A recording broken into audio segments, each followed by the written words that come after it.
game over.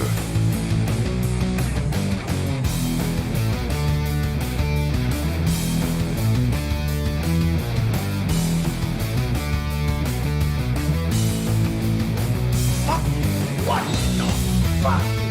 Fuck! Who the fuck? Fuck this fucking house! You two fucking fucks! Fuck!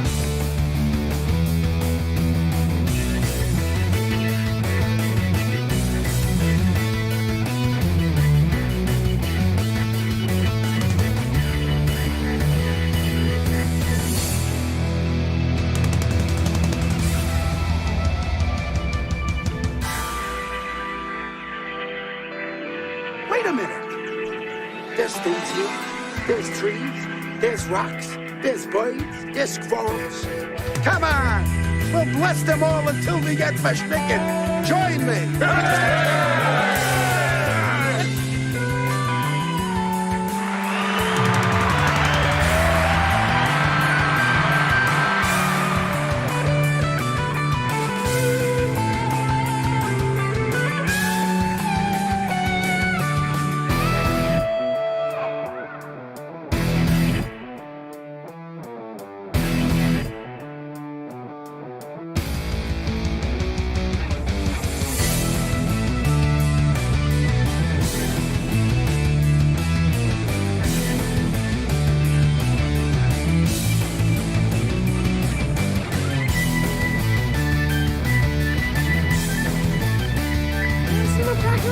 No! No! Oh, come on, it'll keep your head from exploding. Now, come on, it'll take you home. What?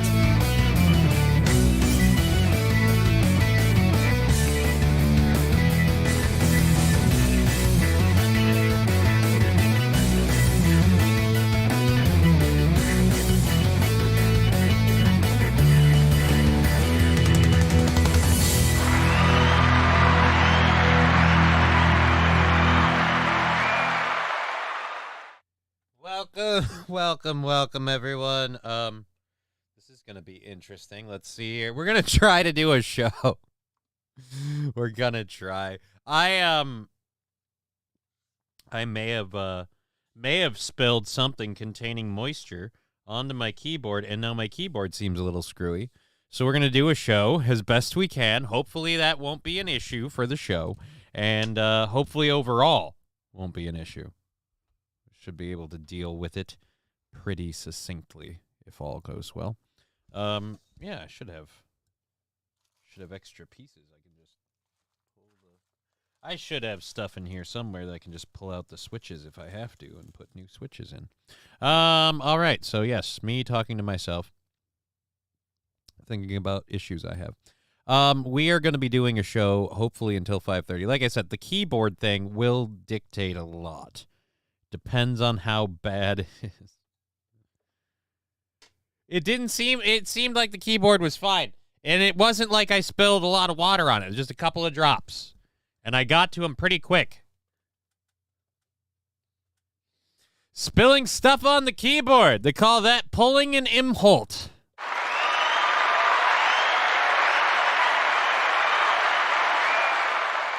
I will admit, when the keyboard started acting funky and I became worried, I did say to myself, what am I, turning into Aaron? Fuck. And it didn't seem like it was a problem at all. And again, unlike Aaron, I didn't spill a beverage. It was just a tiny little couple drops of water that came out of a contraption.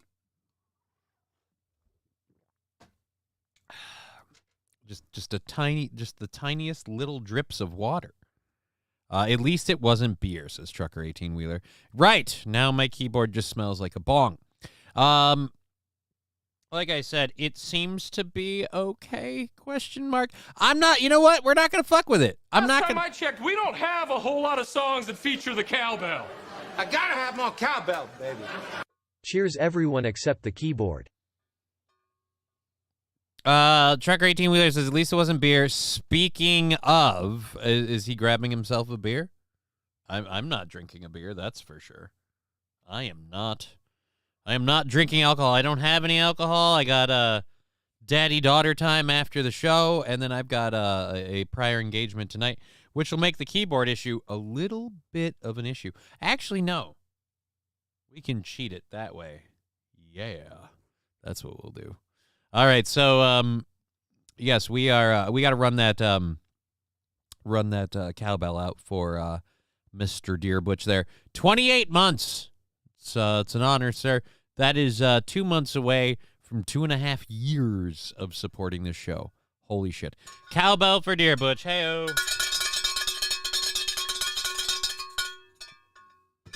So, super duper awesome there. Thank you so much for that. It's really, really amazing. So yes, we're going to pray the keyboard's okay, and we're going to deal with it today. And no, Aaron's keyboard had sticky letters. Oh.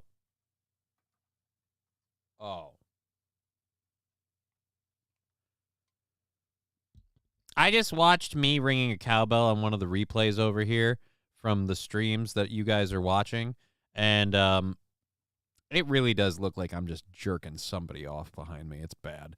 All right. Well, at any rate, Aaron's keys might be sticky. I don't know. I haven't fixed his keyboard. I might be like, hey, man, do you want me to try and fix your keyboard? Give me your extra switches and stuff, and let me know what keys were the problem, and let me see what I can do with it, and might be able to fix it. Oh, it's a really nice keyboard. It's a shame if he killed it. I'm not buying him another one. I might end up buying me another one if I killed this one. And I don't even think I killed this one. But I do have to do this quick. There we go. Oh, it freaks me out when the lights don't behave the way they're supposed to. So now, if they got a keyboard that is waterproof jizzboard. I don't think they make a keyboard, and that's weird. You'd think they make a keyboard that's like 100% jizz safe, right? But I suppose at that point, you probably just gotta get like one of them dust cover deals. And you're like, yeah, no, we put this over it so that way you can't jizz on the keys. But, and they have so much space. Like, of everywhere, like the studio room, I've been in that room multiple times, even this week. They got plenty of space. Why do you got to jizz on the keyboard? There's a lot of other places. Just, like, aim your dick somewhere else, dude. Or your coochie or whatever. I don't know. Is April a projectile comer? I have no idea. These are things I don't know, and I don't want to. Again, coworker. Don't want to be part of the whole swing thing. Really had enough of a look into that life growing up. Don't need another one. Don't want another one. And really weirded out that it's some of my close friends. And I was like, all right, now they're apparently effing everybody. Now I'm worried. Like, what am I, a moral scrub brush that you got in the corner? Like, oh, if we feel really bad about it, we'll throw one to the cripple. God's got to forgive us. No. Saint Caesar, hey, Johnny, and the Kidders. How's it going today? God damn fucking Kidders.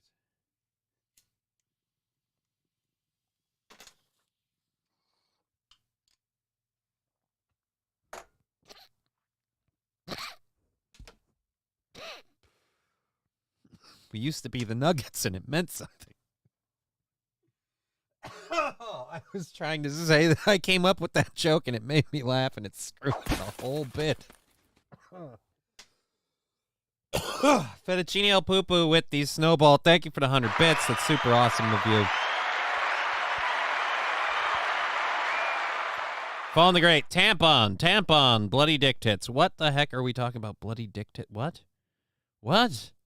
Sorry I missed the show yesterday. Starting the bankruptcy process, says Chevy JP. I'm sorry, man. I hope that goes well for you. I would recommend a good lawyer. Being the key to a smooth bankruptcy process. I used Heller and Thien. I don't know if they're in your area. I think they are.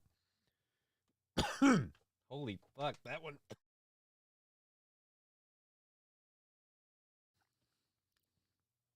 That's what happens when you don't smoke at all in a day, and then you Start out with a rip. You're like, oh, fresh bong, haven't smoked. I can take a big old rip. No, you can't. No, you can't. You have virgin lungs, you retard. Fallen congratulating Chevy. I don't know that I would congratulate somebody for going through the bankruptcy process. I would say don't feel bad about it. I know that generally, societally speaking, there's kind of a stigma. But let's be honest. Banks, government's bailed out banks. They want to bail out the kids' student loans and shit. So, I mean, fuck it. You know what? You file your bankruptcy. You're in a bad spot. It sucks. Get those debts off if you can and do what you can to be a better man. That's what I say. Thank you for the Nugget Army sticker and the 10 bits. Really appreciate that. I'm going to drop the audio for just a minute because I do not have the first hour stories loaded up. So we're going to load up our first hour stories. Let's grab those there. There.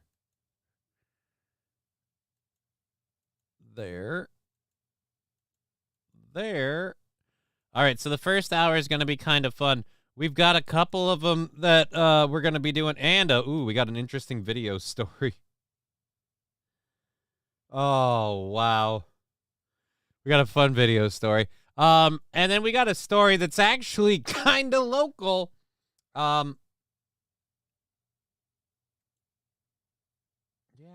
I'll disable the ad blocker.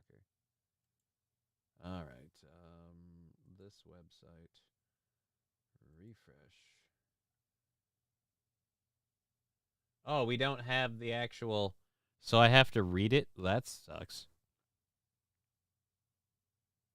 I'll just have to read it. Well, there's a funny story, needless to say, from the local area. And there we go. And the Kathy Griffin one. Kathy Griffin is really... Oh, it's going to be fun. We're going to get into that. And then a diaper spa is one of our first stories. And I don't know what a diaper spa is, but we're going to talk about all that. By the way, sriracha honey on cornbread is awesome, says Fallen the Great.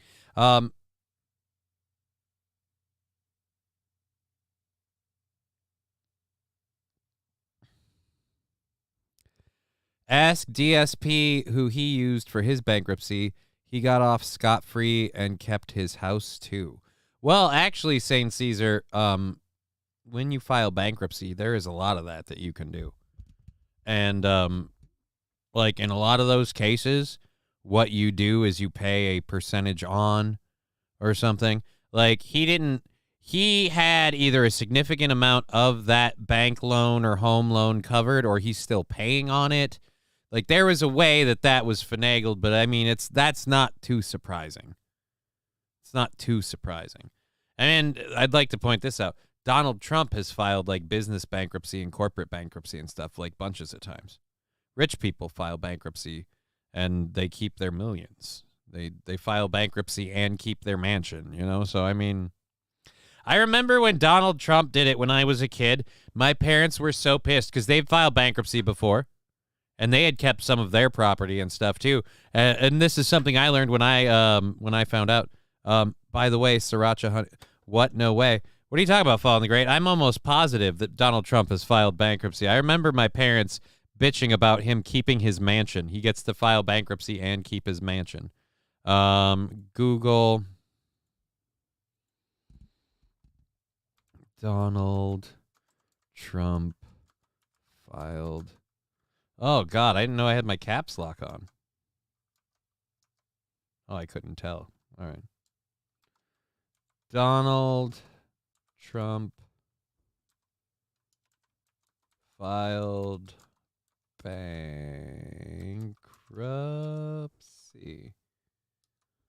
bankruptcy. Donald Trump has filed for business bankruptcy 4 times. The Trump Taj Mahal in 1991, the Trump Plaza Hotel in 1992, Trump Hotels, Casinos, and Resorts in 2004, Trump Entertainment Resorts in 2009. Each time, the bankruptcy was a Chapter 11 filing. All right, so yeah. So he's filed for Chapter 11 bankruptcy for a business multiple times. A lot of people who are millionaires have filed bankruptcies on businesses multiple times. And when they do, they're able to write off a whole bunch of stuff. They keep their personal assets. And again, when you file personal bankruptcy, that's the same too.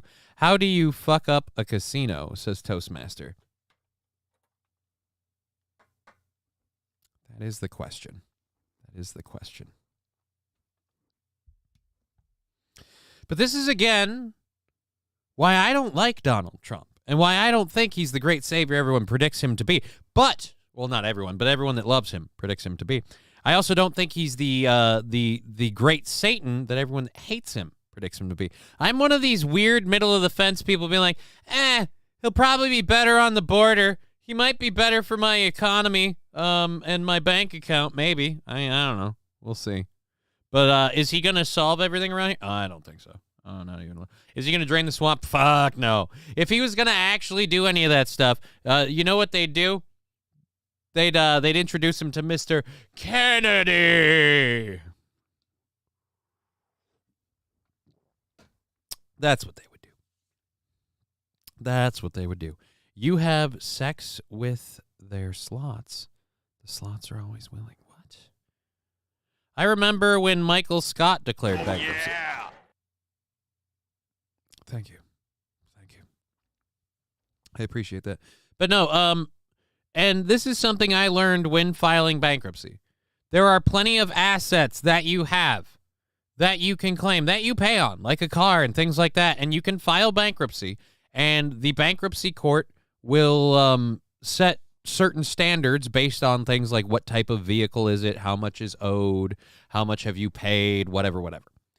And depending on things, there can be simple buyout rates, like flat close cost rates that you pay for stuff. And certain things, when you file bankruptcy, you can have things omitted so you continue to pay that bill. Like his house, he could have chose to keep the house off of the bankruptcy filing, wipe off the debt. He's still paying on the house. He still filed bankruptcy. It still hurts his credit.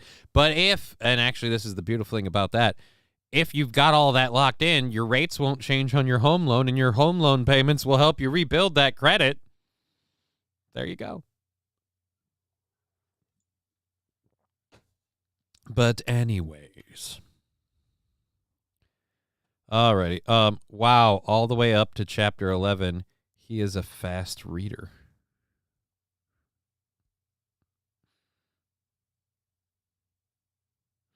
Oh, Fallen, I'm being sarcastic. Yeah, I can't read that in the chat. I can't read the sarcasm.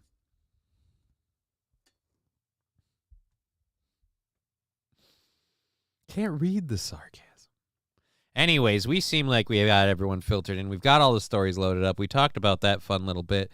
Thank you for being here on Twitch, YouTube, and Rumble. Remember, if you're having a good time, click the thumbs up. Help get us grow the show. Really appreciate that. But yeah, thank you for being here. I'm going to go ahead and thumbs up myself. All right, so let's get to the first story. What is a diaper spa? Because apparently New Hampshire has one. Oh, my God. This story's from 2 days ago. A debate over a new spa is brewing in southern New Hampshire, where some residents in Atkinson are taking a stand against the Diaper Spa, a nursery-like business for adults who role play as children and, yes, wear diapers. I was hoping, I was reading that, and I was like, nursery, and then it went like business, and I was like, oh, no, I was really hoping it was just going to be a nursery business, and it's like, no, we got a misled name, or name seems to have misled people. We're just a nursery business. We just sell things for nurseries, cribs, bibs, that sort of shit.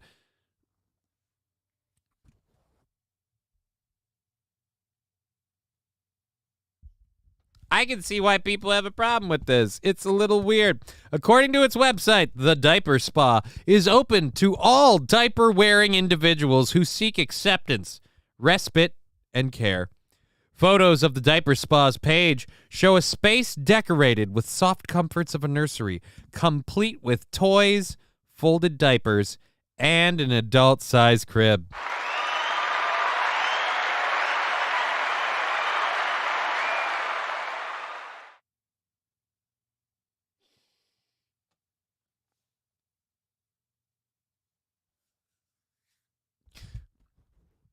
Isn't there supposed to be a level of shame in these weird fetishes that people have? Like, not like a I hate myself level of shame, but like I don't want to openly do this or go anywhere where it's openly admitted that this is what's happening. Like, I just feel like if you go to a place called the Diaper Spa, anybody that watches you walk in there, even if you're there to meet a friend, to pick up a coworker, deliver a package. I mean, I don't care if you work for UPS. If you walk into the Diaper Spa and are there for more than 45 minutes, everyone's assuming you're having a play date, all right? You're dressed up with a bib in your mouth going goo goo gaga, and everybody thinks that. You're dropping a hot load in your pants so somebody will change it. What's the appeal there, by the way? Hey, I shit myself. Want to clean me up? Oh, my God, that's hot. How does that work? What do you get out of that? If you get a boner out of somebody wiping your ass, I have some serious questions. I mean, literally, if someone here has that, we'll have to have you call in. I've got to know some things.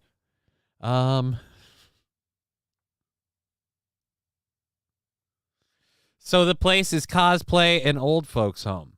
No, St. RN. It's cosplay a nursery. These people don't want to pretend to be old people who can't make it to the bathroom or are incontinent. These people want to pretend that they're babies, literal babies, sucking on a pacifier, starting to grasp object permanence, and then someone's going to change them and wipe their bottom. Because they made a big stinky. Oh, boy. Oh, man. So, all diaper-wearing individuals. Oh, Jesus. Dr. Colleen Ann Murphy. Oh, no, we're going to continue reading. Dr. Colleen Murphy, the spa's owner, offers a range of services that include virtual play dates at $200 an hour, as well as $1,500 all-day diaper B&B. An experience that promises rejuvenating pampering for the little one inside of you. Well, I hope there's a little one inside of you and not you inside of a little one. That would be at least an improvement. But still, again, this is, I mean, normally this is just something you paid a prostitute for. Let's be honest. It's really weird that a therapist is like, you know what I can do? I can open an adult daycare where I treat people like babies. I don't know.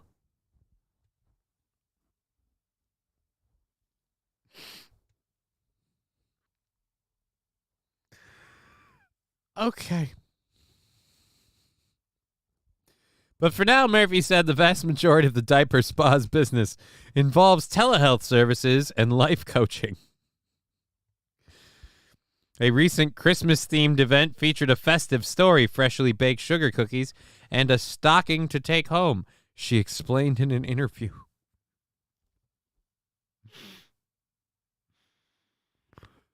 A board-certified integrative medicine physician and sexologist. Again, it really seems like you're cheating prostitutes out of their gig. She took our job. This seems like, again, integrative medicine physician and sexologist. So you're like, you know what? There's this weird kink that a lot of people pay a lot of money for, and if I could just find a way to float it under the legal wire and do it out in the open, I'd make gangbuster money. And she did. She did. Good for her.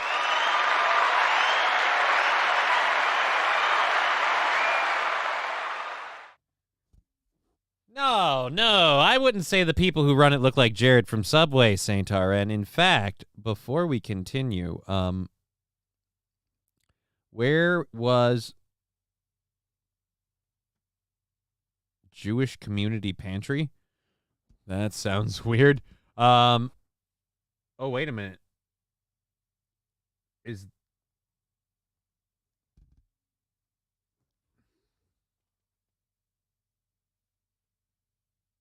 Oh, Milwaukee Diaper Mission. I was like, wait a minute, what is this? And that's not related. All right, let's go. And I don't even know what that is. That's other stories. What's this lady's name? Let's look it up. Murphy's the last name. Dr. Colleen Ann Murphy. Dr. Murphy.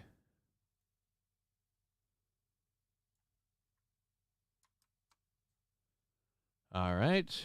Let's see if this works. Then we'll trust that we're getting to the end of the problem. All right, we might be good on the keyboard. Seems like we might be okay. Dr. Colleen Murphy, MD, breast surgical oncology, internal medicine. Colleen A. Murphy, MD. This nope, I don't think that's it. Let's look at images. There's a couple. That's Brittany Murphy. All right, so I have no idea what this lady looks like. We can't find a. Oh, there's an obituary. That's definitely not her. I don't know, man. I don't know. There's a couple of Colleen Ann Murphys here. None of them are too. Well, some of them. I don't know. There's no way to know. There's no way to know which one was her. So let's just not even bother and keep going. What does adult baby / diaper lover mean?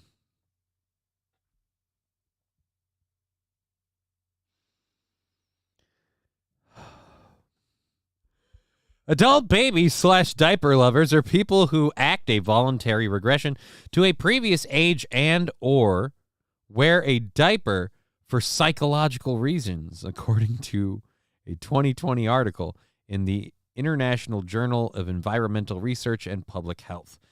The author speculated that several psychological and sociological factors could cause ABDL fantasies, including continence issues, childhood abuse, and the premature loss of a parent. ABDL behaviors could have different functions, including sexual gratification or strategies to cope with negative mood states, they wrote. Murphy emphasized that the ABDL community is vast, and her business focuses on a specific subgroup who see this lifestyle as a physical or emotional necessity rather than just entertainment. Right, but are you helping them nut? Do you wipe his ass and then jerk him off?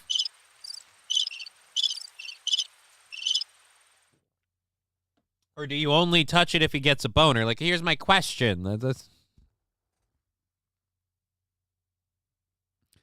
All right. For these individuals, being part of this community brings comfort and solace, providing a haven from the stresses, traumas, and triggers they have faced in their history or that they face daily. I'm so triggered, I need someone to treat me like a baby. Well, that actually, I'm going to admit that part tracks. That part tracks. I'm so triggered, I need someone to treat me like a giant child. Well, considering you're so triggered, I'm guessing you're already behaving kind of like a giant child. Are we still talking bankruptcy? Says Fallen the Great. No, I don't think so. I think we're talking about babies. How do you date someone like that? Want to see my bottle? Wait to see diaper rash? Sure, I got something for that. I have this ring. It rattles with every thrust. Oh. Oh, no. Don't do that.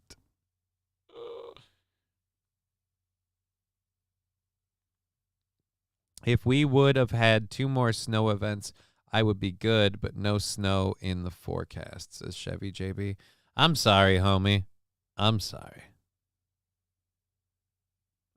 I'm sorry. All right, so let's get over with this. All right, so drawing comparisons between unhealthy coping mechanisms such as smoking, alcohol, and self-harm, she added, for these individuals, being part of this community brings comfort, solace, haven from the stress. All right, we did all that. And while sexuality plays a role in some ABDL cases, research published in the Journal of Sexual Medicine in 2017 concluded that adult baby role-playing in particular is more likely to be an interpersonal, non-sexual behavior, helping some individuals decrease attachment anxiety and negative mood states. For her part, Murphy was emphatic that none of her services had a sexual component. Yeah. Yet. But what if they want one? How much do they pay for that?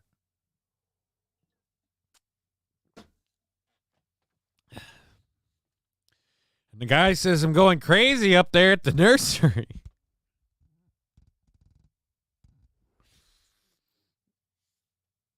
I don't arrange that sort of thing. What do I look like? And then he calls me a nanny. Only he doesn't use the word nanny. Saint Laurent, call me daddy. Still, the Diaper Spa's debut has stoked fear and concern among some residents of Atkinson, a town of about 7,000 people near the Massachusetts border. Speaking to the Eagle Tribune, which first reported on the controversy over the Diaper Spa, Kayla Gallagher expressed concern about the spa's proximity to a local park and the possibility of run-ins with families. Right when the baby escaped, when the man-child escapes the toddler prison, he might escape into the park and attempt to play with other children while he still thinks he is one, with a diaper and a giant boner. Giant boner.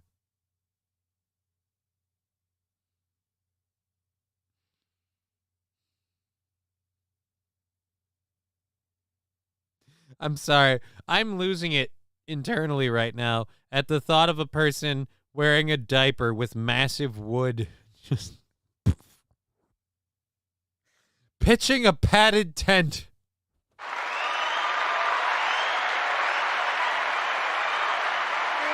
Oh, Jesus Christ. Who wants to play horsey? Right? Like, again, I don't think you should make this that public. The most misconception I hear about ABDL is that the community is comprised of pedophiles, perverts, and sex offenders, she said. This is blatantly not true. Oh, I don't believe that at all. I don't believe you're a pedophile and you want to do ABDL shit. No. That doesn't make any sense at all. So what, you want to play the victim? No. Pedophiles don't do ABDL. Pedophiles just pick up kids, and those people are sick. That's not cool. That is not okay. Anyways, I don't think they're pedophiles and sex offenders. I think they just have a weird kink. I think the problem, though, is not enough people are, I think she's seriously downplaying the sexual component. I bet there's a lot more of a sexual component to it. You want her to be milking. You want to suck on her titties. You want to suckle.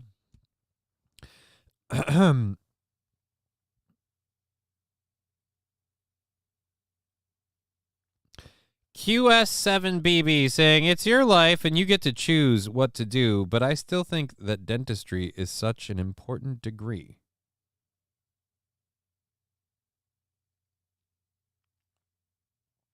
Thank you for that, I guess. It seems rather weird. I'm sure Aaron has worn a diaper for the same reason, says St. Caesar. Oh, no. I want to know about the dentistry thing. What's the dentistry thing about? Where are we at with that? How many dentists do we have in here?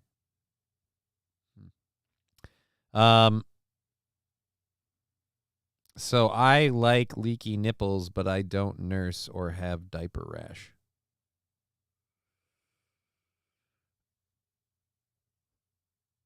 That's a bit of an over-admit, Fallen.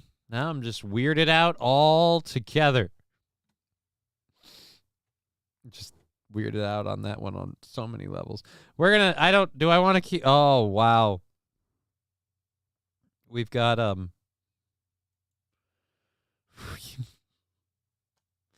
so I guess this is one of the Diaper Spa's changing rooms. When you've made a poopy or maybe filled your...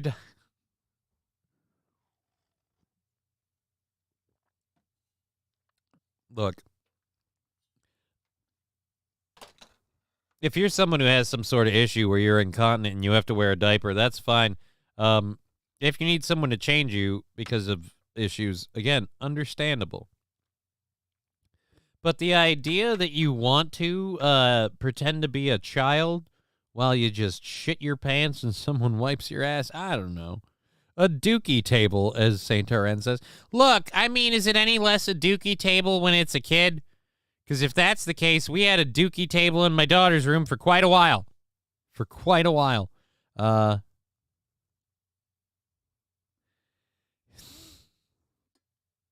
Fall in the grave. If she's leaking, my phone's a beeping. That's just, again, it's weird that you put it into kind of a rhyme. That is slightly disconcerting. You may want to look into that.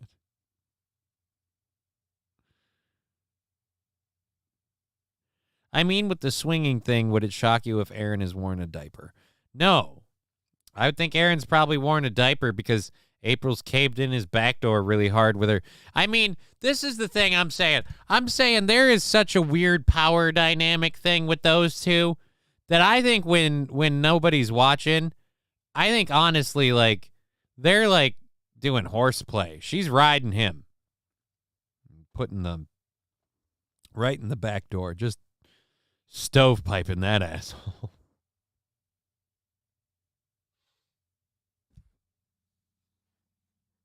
In my opinion, because I have my suspicions about Aaron, I have, and I've always been firm in the belief that April was a beard. But then I've realized recently that there's a way that this scenario actually works. There's a way this scenario actually works. I came here looking for my Dommy mommy. Oh no. Fall in the grave. You think Aaron bites the bit? I think honestly, Aaron enjoys, Aaron really enjoys the dudes, and it works out really great with him and April, and they have just kind of this like, kind of, they've got this kind of like twinkle between the two of them, like they know something the rest of us don't. And in my opinion, that means strap on Sundays, just sodomizing the shit out of that guy. He doesn't need a dude because he's got a girl that can do the same thing. And are any of us surprised? She hunts, she fishes, she drives a truck. She's the most masculine chick I've ever met, and she looks amazing and incredibly feminine, all at the same time.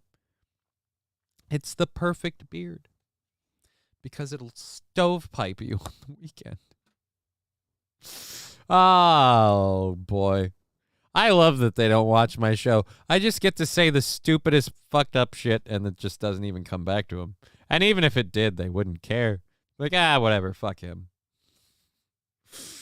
All right, so Boston.com has reached out to Atkins Town Administrator for comment on the petition. Murphy, meanwhile, stated that the spa's services are offered exclusively on site, and she's since updated her website to make that clear. All clients are respectfully dressed in public, and besides this media attention, there is no reason that anyone would have thought they were any different than any other neighbor or visitor from outside, she added. Right. Except you named the place the Diaper Spa. You named it the Diaper Spa. You didn't name it the therapy offices of Dr. Murphy. You didn't name it Murphy's Mental Services or Murphy's Mental Health Services, anything like that. You could have named it any number of things. In fact, you called it the Diaper Spa. You're leaning in. That baby's fully loaded. Trucker 18-wheeler. Aaron loves the Diaper Spa. The Diaper Spa. You're going to love the way you shit.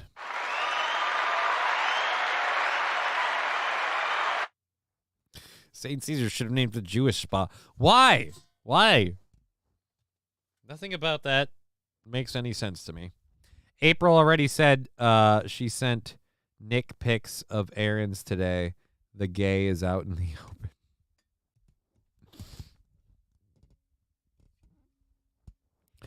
What do you think that pail is for by the window? That's for the loaded diapers. That's for the poopies. That's for the poopies.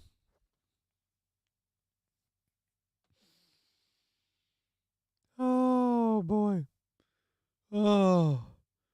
I need to take a second. That's funny. Just so stressed. I need to go see my therapist and shit my pants.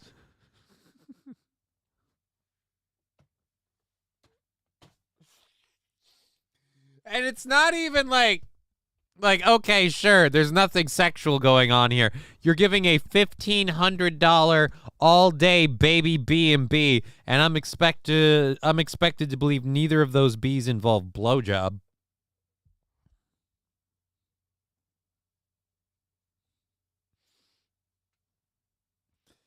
All right, sure. I'll buy that. I'll buy that somebody needs to regress into being a child shitting their pants to help them get through a traumatic experience. I'll buy that.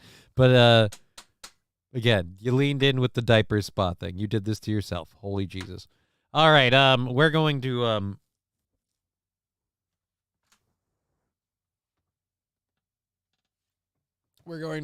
Saint Caesar. You're addicted to WoW, Johnny. One thing that I'll and we'll use this to test the keyboard since it did well in the first one. We'll see if it does well now.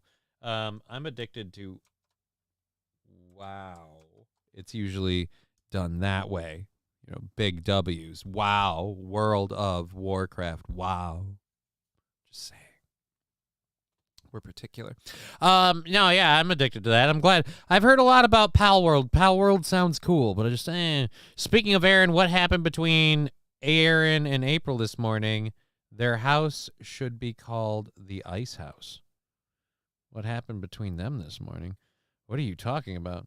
I have no idea what you're talking about. I watched the show for a fair amount, and it was announced early on that she'd be leaving. So yeah, you're let me just say, from seeing those two together, yeah, you're yeah, Saint Caesar, now you get it. Thank you. Yeah, John Doe. You're either joking, and if you're serious, you are wrong. All right, let's get to this. Let's talk about somebody else who's maybe not doing the greatest. Kathy Griffin. Now, I, for a while, have insisted that Kathy Griffin wasn't funny. I haven't found her funny. I never found her comedy funny. I never found it edgy or thought-provoking or provocative. I didn't think she deserved the cancellation effort that went her way for the bloody Donald Trump mask. Was it even bloody? It was just like ketchup or whatever. It was schlocky for her, like the way that she did it. It was just not. And then again, the whole bit. There was nothing thought-provoking or provocative about it. It was just, oh, look at this, boom. I don't like this guy, bam. And I was like, that's dumb. And I've always found her, again, dumb. As a side character, she's always kind of, you had her there because she was a redhead with a kind of annoying voice or whatever. She was all right to look at when she was younger. She has not aged well. And I guess some people don't realize that they kind of got in on a real loose premise and then they burned their way out and now they're kind of on the outs. And so you feel bad when you see this happen. And I certainly hope nothing ever like this ever happens to me. Right now, I'm extremely fortunate because before you can have this kind of fall from grace, you have to rise to grace. And I haven't even done the first part yet, so we're good. Like, we're going to make it. 2024. As I keep telling everybody, 2023 is my year. All right? 2023. It's my year. All right. So yeah, I used to find her funny, but outgrew her. I never really found her funny. Like, I didn't find her unfunny. All right? I didn't find her unfunny. I didn't find her cringeworthy. I didn't find her hateable. I didn't detest her or whatever. She kind of seemed like she developed like that group that a lot of people do, like, you know, where they hang out with the gay guys and they have a thing with the gay guys. They're not gay, but, you know, whatever. Like, she seemed like she kind of fell into that niche a little bit, and I was just like, that's good for her, not for me. But apparently, things are not going great. She has apparently she's having issues.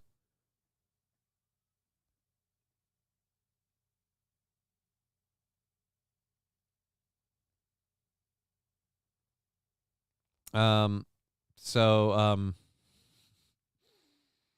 she put a video up. Oh God, somebody replied, "You have fans?" ?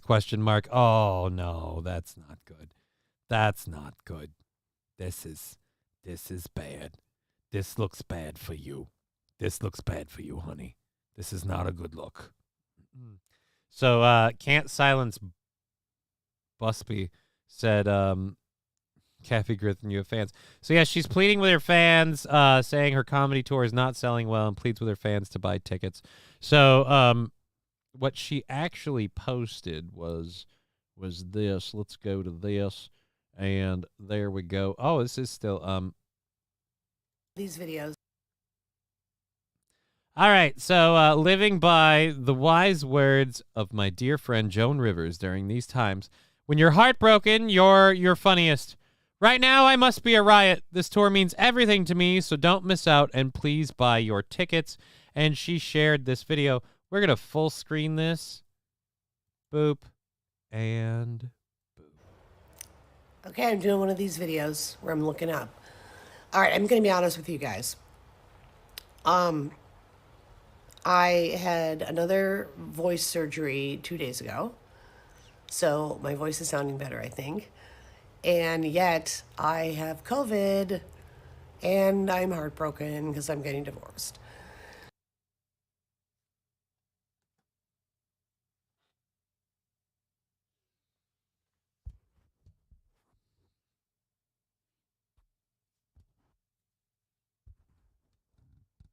But are you vaccinated? Because if you were vaccinated, again, as all of us who fought it thought it was a bad idea and everything, we were called horrible and evil people, right? If you're vaccinated, you shouldn't get it, right? You should be good. Voice surgery, sucking a random dick, says Fallen the Great. No, I'm betting with the way she's doing the up angle, the way she's doing the upward angle thing and laying down, doing it like this, I'm betting she legit had some sort of surgery. The Cowardly Lion. It's not Kathy. That's a lizard with fake skin. No, this is what I'm saying. This is, again, Kathy Griffith isn't aging well. And I'm telling you, man, with the way this angle is, it looks like she might have some scarring on her throat area. And maybe that's why she doesn't want to do the angle lower. But, again, getting divorced, going through all of this, you have COVID. This is all horrible. She used to look cute, says John Doe. Yeah. She used to look cute. And ironically, when she looked really cute and she was really young, everybody thought she was funny.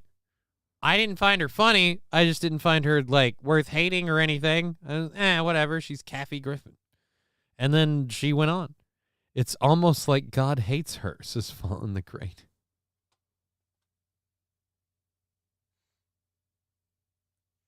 Why? Why would you say that?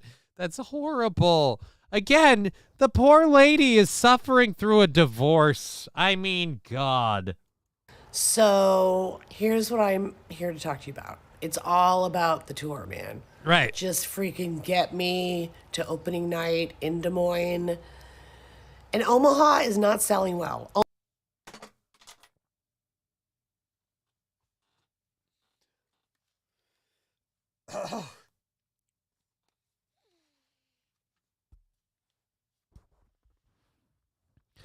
Opening night in Des Moines. Right. Because most comedians start their tour in Des Moines, Iowa.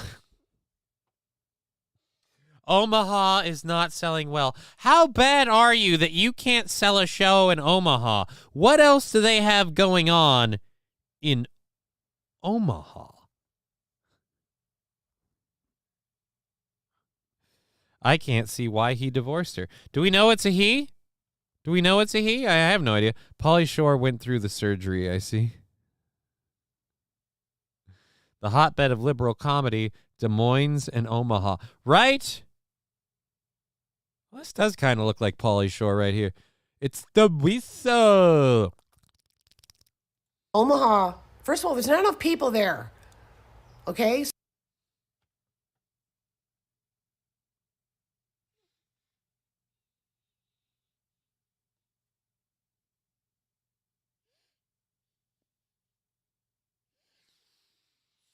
There's not enough people in Omaha. Then why are you doing a show in Omaha? She expects to sell well in Trump country. Right? That's the other part that I was about to get to. You literally, the last thing anyone remembers you for is you bagging on Trump by putting up a facsimile of his severed head in your hand on your Twitter, and you got in trouble for that. And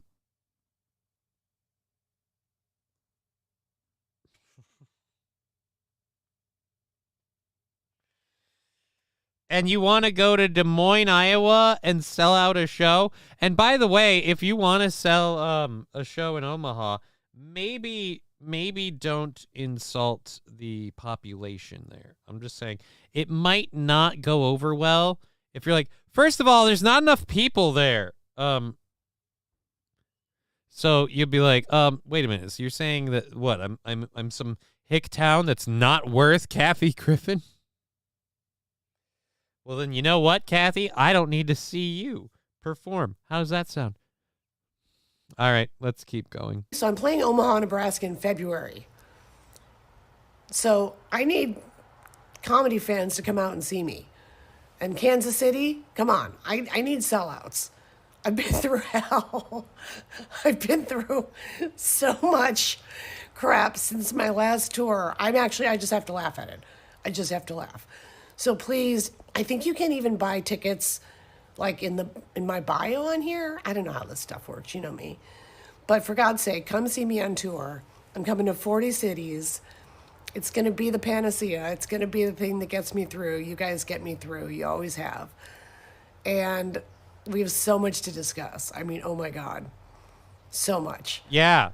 Like, actually don't bring up Trump in my new show, but he did just take the stand in the E. Jean Carroll case. And, you know, he just like started shouting stuff from the defendant table. Right. As he does. Again, ma'am, I don't know if you're aware of this, so I'll say it again. Some of the areas in those 40 cities that you want to go to, he kind of holds a lot of sway. So you know what you could do? You could drop the Trump thing altogether because it's never really helped you in any way, shape, or form, and it's always been kind of just a dig and a grab. And no offense, but with the E. Jean Carroll case thing, I have some issues with that. Again, the defamation thing this looks like another thing with the Alex Jones thing. You know what? I'll say this. Since Biden's been in office, the justice system has seemed very skewed to just being like overhandedly punishing people that have a social stigma. Trump has a social stigma. Does E. Jean Carroll deserve $83 million? I don't think so. But we'll see. We'll see, whatever. I didn't follow that case really at all because, again, I don't really care. And we're going to talk about this later, too. Trump's been embroiled in quite a lot of stuff, like courtroom-wise. So I really don't care for anyone bagging on him. Not because I give a shit about Trump, because I'm like, yeah, dude. The guy's getting the shit kicked out of him in every way, shape, and form. He's being forced to pay for every right and wrong he's done. And there are plenty of people around him who aren't. So I'm just like, fuck it, I don't care. So you bringing it up makes it worse for you. I would go if I was offered for free. I'd give the tickets to the homeless person for a place to sleep for a couple of hours. But they won't let you have any booze, man, so you got to make sure to tie them on early. You know what I mean? Like right outside, just hammer a bunch of them and go in, before you start smelling, and then you can sit down and sleep it off right as it kicks in. Perfect. She's using a shitty filter, too. Is she using a filter? Oh, is she using a filter?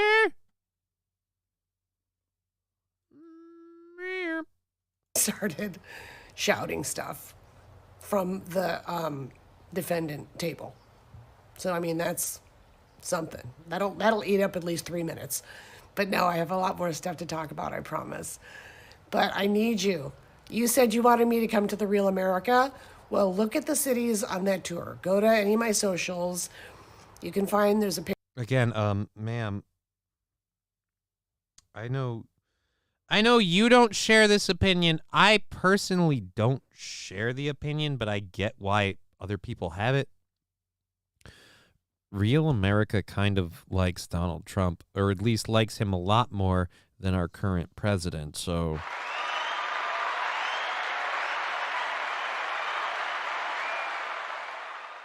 I don't think you need to like him. I don't like him. I think he's Donald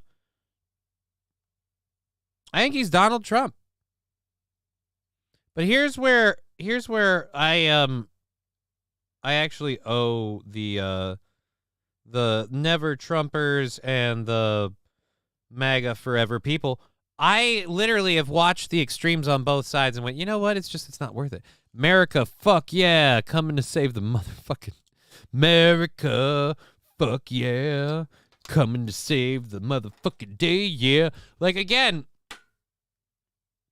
you can go to liberal places. You can go to Austin, Texas, and whatever. You can go to havens where more people might be inclined to agree with your point of view, but you have to understand that there is a legit amount of people that care for Donald Trump and like him, so you're going to have that battle to go up against anyway.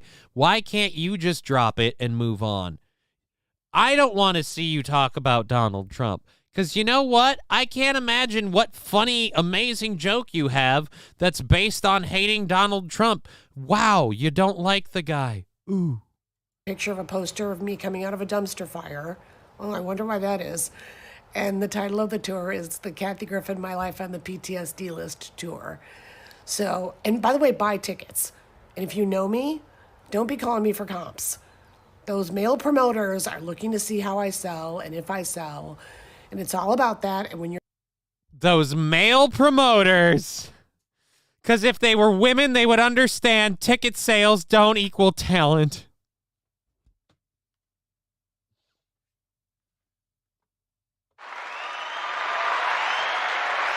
Why wouldn't you want to go see this lady? Those male promoters. Really? Those male promoters. Again, you're bagging on the people that you make a living from. And that's what it is to them. It's all about the ticket sales. Right.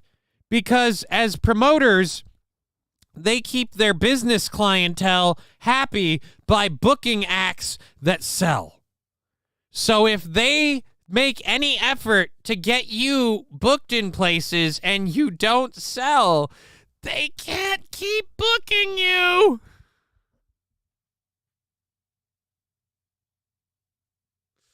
Dear Butch is saying, a dumpster fire is greater than Kathy Griffin. I would go watch a dumpster fire. What the fuck is wrong with her? She's recently had surgery, and that's what I think the line that we can kind of see over here is. That's what I think that's about. Fuck off. Recently had some voice surgery stuff, and she's put on makeup, but it seems like she smudged some of her makeup into this eyebrow. Cause yeah, this eyebrow over here looks like it has makeup smudged into it, and on top of all of that, people are saying she's using a really crappy filter, which I would buy because it's weird. It's really weird. But oh, we're about to hear how male comedians get it easier. All right, I'm about to hate this even more. Go. So, and by the way, buy tickets. And if you know me, don't be calling me for comps. Those male promoters are looking to see how I sell and if I sell. And it's all about that. And when you're a female comedian, you'll never sell as well as the boys, no matter what your accomplishments are or blah, blah, blah. Because You'll never sell as well as the boys. I ask a question. Camera one. Do you sell as well as the male comedians? Do any of the female acts sell as well as the male comedians?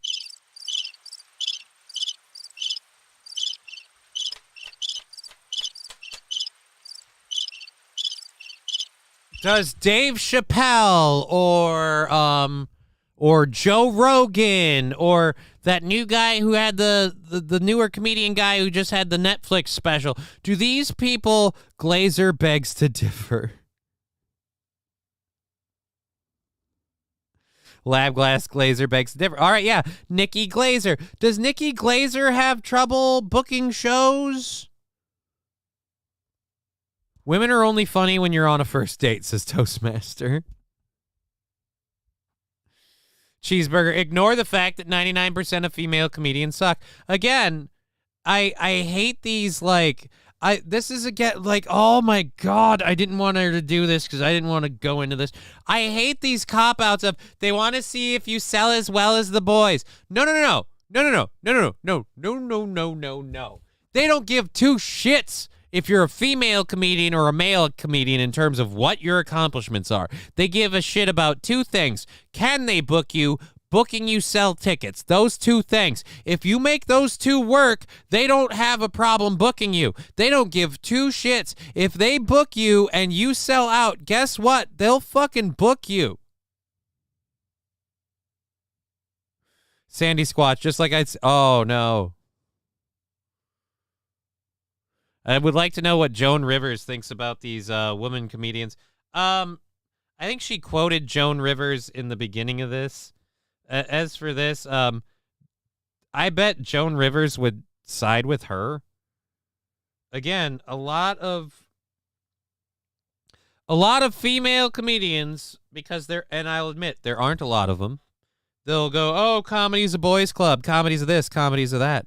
And what they don't realize is a lot of the male comedians go up against the same pitfalls that they do. And a lot of them suffer the same way that they do. But they don't bitch about it like this. They can't. They can't go, well, these male promoters, it's all about the numbers, and it's all numbers. The difference is, for the male comedians that land on the wayside, there's a shit ton of them, and there's a shit ton of them that land on the wayside. A couple of them make it. Same's true with the ladies. Only difference is the base supply for the ladies is smaller from the jump. And sure, there's plenty of assholes and sexist shit you'll probably have to put up with.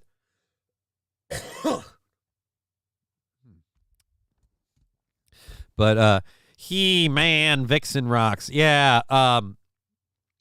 So again, you're going to bag on Trump people. You're going to blame what is it? Misogyny for the reason why your shows won't do as well, or why they have to do well. By the way, selling out your shows wouldn't do anything for you financially. It would just do really, really well for these promoters. It's all about the numbers. It's all about the numbers, guys. Yeah, if you're going to tell me that the ticket sales are all about the numbers, so then you got paid everything up front and the ticket sales have no financial motivator for you. You don't make a significant portion of money if the ticket sales go well. You don't get a bonus for sellouts. Bullshit. I know you do. That's how the fucking business works.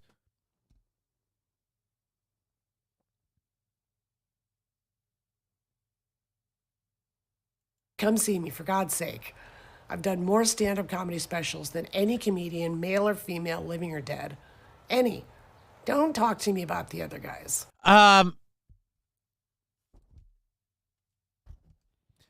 The number of specials you do does not dictate a certain sense of, so what, you have to be good because you've done more than anybody else? I've done more comedy specials than any. No, you haven't. You've done more comedy shows, maybe? What's Four Non-Blondes doing nowadays? Mr. Q says liar. Again, it doesn't matter if you've done 1,000,000 shows or 2. If you go on the stage and you can make people laugh, you get the job. You're doing well. And if you are not making people laugh, you know what you haven't been this entire time? Funny. I broke the record and they all know it. And why are you smiling at that like it was a joke? I broke the record and they all know it. The record for what? This isn't a record gig. This is a you make jokes and we laugh gig. Make a joke. Peacock anymore, which makes me sad. And they don't show my life on the D-list on Peacock, which makes me sad. But the Kathy Talk Show, you can get it on like Apple or Amazon. Anyway, I'm pitching myself here. But come see me on the road because we have so much to discuss. You know what Joan Rivers used to say? She used to say that when you're heartbroken, you're your funniest. So I must be a riot. All right, see you on the road. You certainly haven't been this entire time.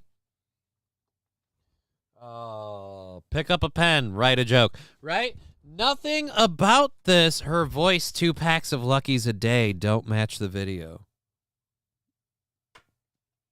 She's had 2 vocal surgeries. She just had a second one recently, I guess, before making this video. Again, like someone else said, pick up a pen, write a joke, right? Nothing about that was funny. Nothing about that was funny.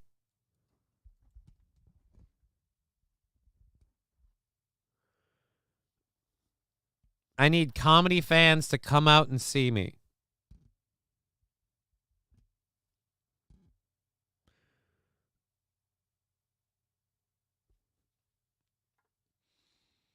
Again, nothing about that was funny. The only thing she alluded to is that she doesn't even want to talk about Trump, and then she talked about Trump and said she was going to make some, we'll get 3 minutes out of that.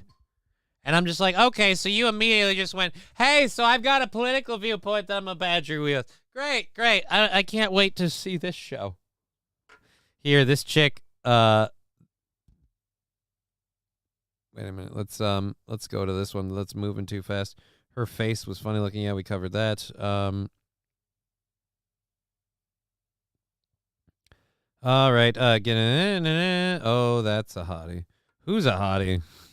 Joan didn't seem to like person to complain about it, though. All right. Just prove she's it. I think he means it just proves she's so desperate. She'll take any work she can get. Her vocals can't stand her. She needs another one. Sounds like they didn't fix it. Maybe AI. No, it's not even AI. She had throat surgery. She had vocal surgery, voice surgery, as she calls it. She had her second voice surgery. Again, the problem with Kathy Griffin is like it's becoming so pointed and so angry and so political. I talk about politics on this show all day on here. I do politics here. We do politics. We talk about politics. I'll share my opinion. It's not worth a fucking fart in the wind, but I'll share it. But that's where I do that. I do that here. I do that in talking because it's not very funny. It's not super duper engaging. So I do it in bits in here when it's relevant to the stories, and then we move on. You know what I don't do in my comedy? Super duper religious, political, viewpoint stuff. I do fucking bullshit in my comedy. I do joke shit in my comedy. I do the goof stuff that we goof on in my comedy on this show. I talk about my MS in my comedy because I can make fun of my MS. And people have questions and shit about it's sucky and it's funny and we can laugh at it. But I don't do a, guys, My legs aren't working. Buy tickets to my show. Like, come on, man. You're coming on like a wounded animal. And I don't like the disingenuous bullshit of, I got to sell these tickets because, these male promoters, it's all about the numbers. Right. And you don't make any money at all. Right. It's not just say you need the money. I need the money. I need the shows to sell well. It'll help me. Please help me. Like, that would be more genuine. But again, disingenuous. Oh, it's all the male promote. Yep. So again, the world's full of guys who hate her, and she doesn't get the respect she deserves for having done more comedy shows than dude. There's a guy that's gone to open mics in the Keller who's done more open mics than most of the comics in the Keller. And you know what? He hasn't ever gotten an actual gig. And you know why? Because he really, really sucks and he's not funny. So we let him go on in the open mic because that's what an open mic is for. Everyone gets to have a shot, no problem.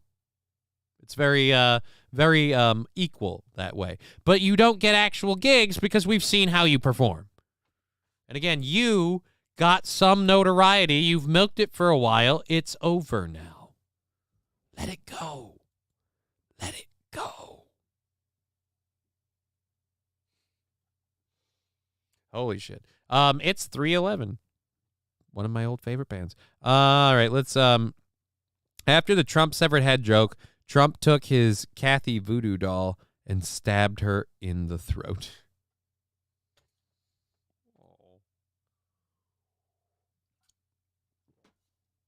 He didn't need to. Here's the funniest thing about the Trump severed head joke.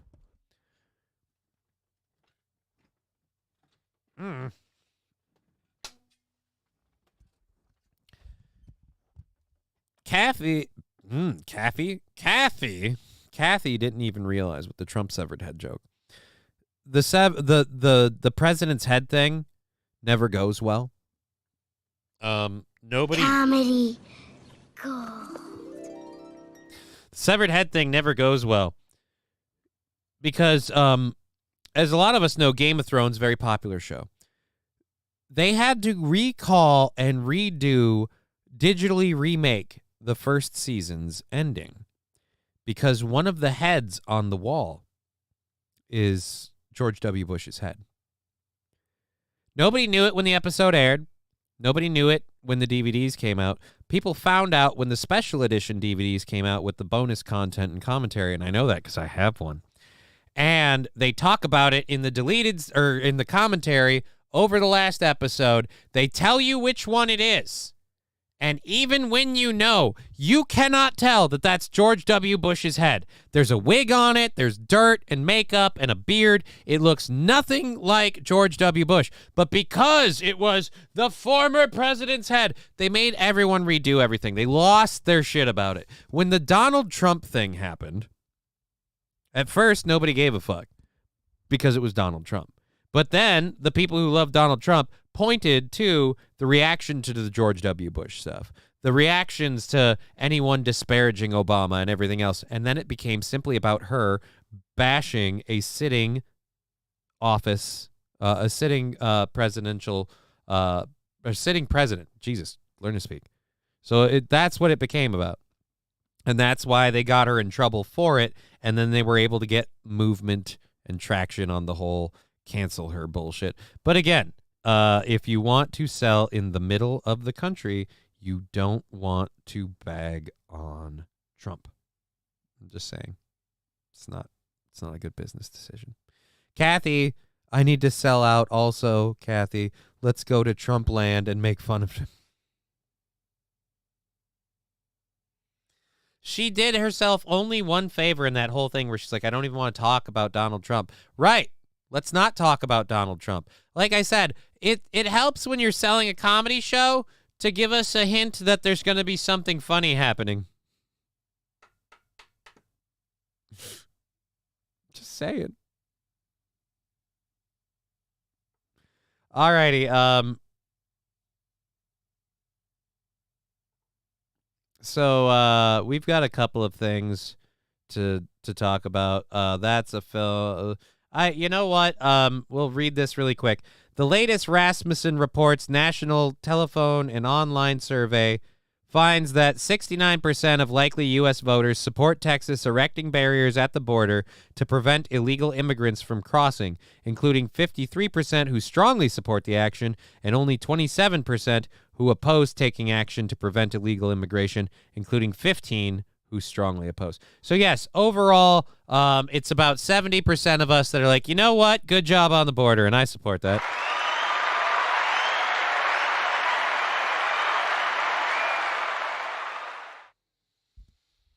Way to go, Texas. Lock it down, lock it down, lock it down.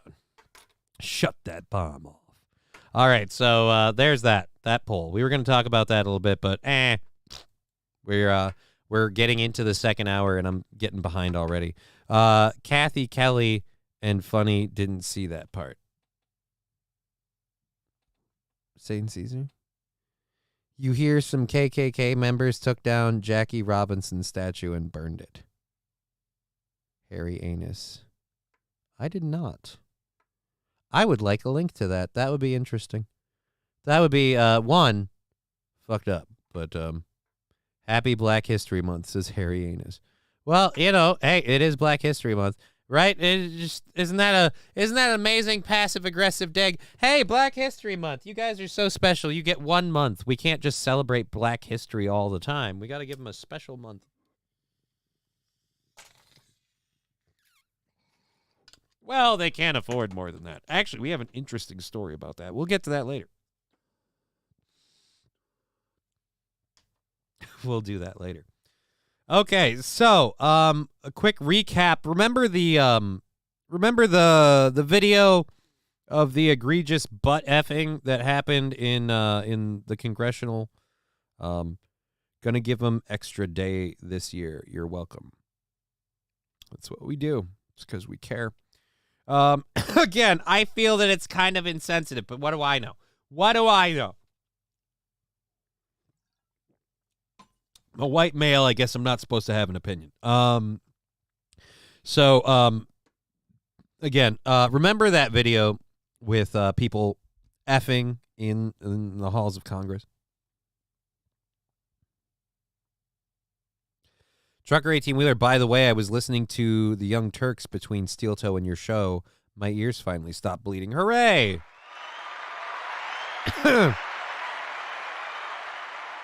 You're a braver man than me. I can't watch the Young Turks. I can't. Anybody that gets politically heavy, I have trouble with, especially when that's all they do.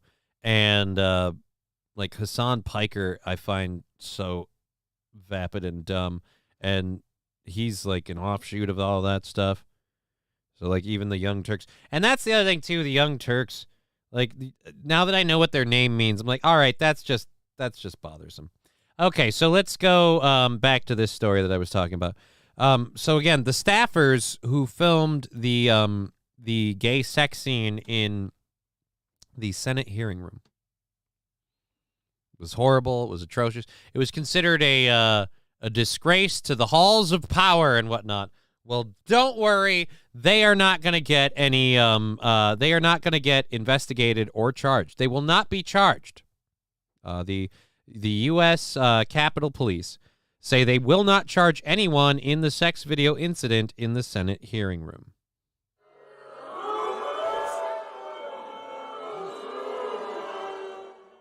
For now, we are closing the investigation into the facts and circumstances surrounding a sex video that was recorded inside the Hart Senate office building on the morning of Wednesday, December 13th.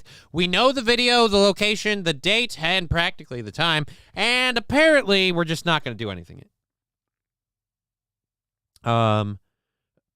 After consulting with federal and local prosecutors, as well as doing a comprehensive investigation and review of possible charges, it was determined that despite a likely violation of congressional policy, there is currently no evidence that a crime was committed. Although the hearing room was not open to the public at the time, the congressional staffer involved had access to the room. The two people of interest were not cooperative, nor were the elements of any of the possible crimes met. The congressional staffer, who has since resigned from his job, exercised his Fifth Amendment right to remain silent, refused to talk to us. Our investigators are willing to review new evidence should any come to light. The United States Capitol Police. Does it come to light before they do? Oh, they just come to the butt sex. That's right.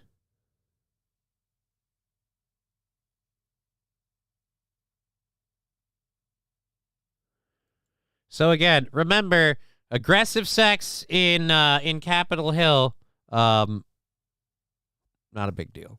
Not really a problem. 3 years in jail without trial for some of them. 20 years in jail for someone who's just loosely affiliated with it. Again. How is our current administration not considered some sort of tyranny? I'm just curious. Because, again, we're not going to bother to punish, persecute, penalize, or in any way do anything negative, even a fucking fine, to the guy plowing ass. We know who it was. We know who did it. We know when and where it happened. We have all of the facts of this. But apparently that's not wrong.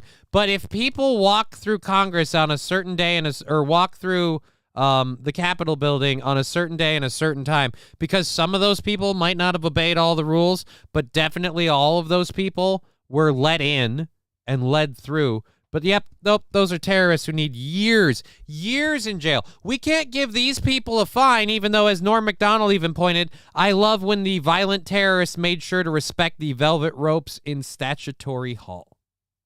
Right? Again. Those people get treated with a broad automatic Gitmo brush, but we gotta let the gay porn that was filmed in the Hart building, we got to let that slide. Not even a fine, nothing. Not even an indecent exposure fine. I mean, you were indecently exposed. Sure, nobody saw you, but we all saw the video. That was certainly indecent. Truckers overturned their bank accounts being banned in Canada, at least. Yeah, they overturned their bank accounts being banned. Did they get all their money back? Did they get it all back? Did they still suffer something? How hard has it been in the interim? It's just, again, that's good for them. I'm glad they got their bank accounts back. I'd like to see the people involved in January 6th. I'd like to see a lot of them get the at the very least get reduced to the 6-month sweetheart deal that the FBI informant guy got. You know, I'd like to see that at least. All right, so let's go ahead and play this story. Something just nonsensical and lighthearted. Like I said, you can't do the political stuff too much. We leaned into it a little bit there with that, covering that whole thing. And then we got a little, no, I'm like, all right. I'd close the bank account, to be honest. Never trust my bank again. Right? I definitely, once the government's locked down my money, I'd be like, nah, we're going back to, I'm going to start buying gold. And that's just going to be my savings account, just buying gold. That's what I'm going to do. Oh, sir, we'd really like to keep your business. Be like, yeah, but you kind of lost it when you just bent over and locked my account. Well, we have to, man. It was the rules. It was the government. Like, right. And because you work with the government before me, I'm leaving you before you lock my money again. So, again, put it in the briefcase and fuck off. That'd be my response. Like, literally, like, last week, like, this wasn't my life. I don't even know, like... Oh, somebody's a dick. This lady is getting kicked out of her house because of this bat infestation, and they put coming up, fight or flight. Oh, she's in tears, man. She's in tears. Let's go back to that. How could you do that? Literally, like, last week, this wasn't my life. She's in tears. She's upset. She's got a newborn baby. That explains the healthy milkers. God bless. God bless them titties. Again, coming up, fight or flight. You dicks. Life. I don't even know, like... Tonight on the news at 11, a family of 4 has found themselves in a turf war with a colony of bats. Thanks so much for joining us for the news at 11. A turf war with a colony of bats. This story apparently being presented by a fat. Did you just have a kid? Or are you, like, with child? Because I can't tell. That's either a really broad chin that's filling out a round face. There's not enough definition here. Hi, I'm Haley Boland, and you look like you might be a literal cylinder from the shoulders down. Haley Boland. In a turf war with a colony of bats. Thanks so much for joining us for the news at 11. I'm Peter Haley Griffin Boland. face. John Baker has the night off.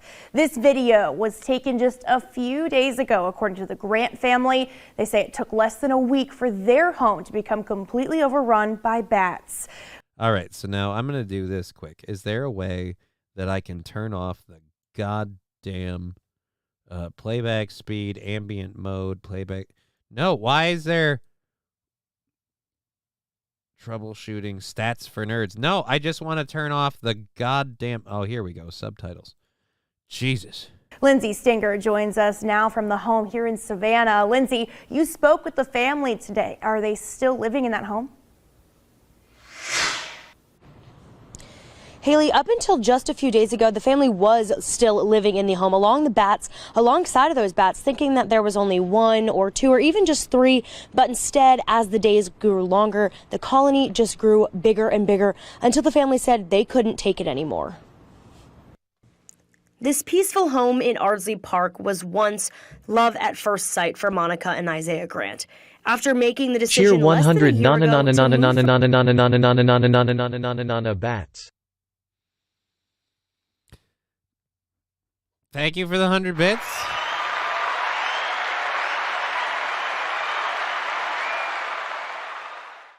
$590 bits away from a sticker party, so not even going to worry about it.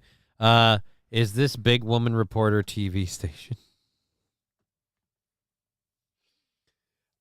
Can you believe this is a Midwest station? Oh, Southwest. Well, Southwest where? From Chicago here to Savannah. Savannah, Georgia. Oh, no. It's a Savannah, Georgia station. They know they were not the only tenants looking to move in. Yeah, and so it smells really bad too. Monica walked me through their rental that was once her sanctuary, but now feels like something out of a movie. Rental.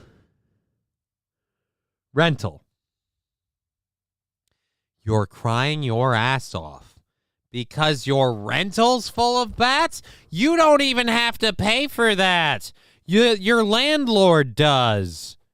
I don't even feel bad. Like, it's inconvenient, but that inconvenience is, again, something that should be, again, pushed onto your landlord. Due to the colony of bats sharing the home. Could never imagine that happening. Like, I had never even seen a bat except for at the zoo. Another one coming through this vent, and we were just like, I'm done. Like, I can't do this anymore. Like, something is actually wrong in this house. Now, the Grant family says that all 4 of them have to get rabies shots, something the Coastal Health District recommended. Bats are super small and they have super teeny teeth, and so you might not know if you've actually been bitten or exposed to a bat. A Savannah City ordinance violation was filed and posted to the property. A City of Savannah spokesperson says that this warning is because of that bat infestation and says that the code enforcement and the owner of the rental home are working to get it resolved. According to the paperwork, the homeowner has 30 days to rectify the situation. It's something that owner's property management company says they're working to fix, but are having pushback from the tenants regarding the end result and what they're looking for. If you want the bats out, we're working to get the bats out. And then if you want to stay in the property, you can stay in the property, but there has to be a process to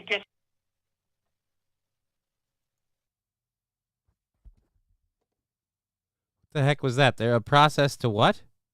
Stay in the property. You can stay in the property, but there has to be a process to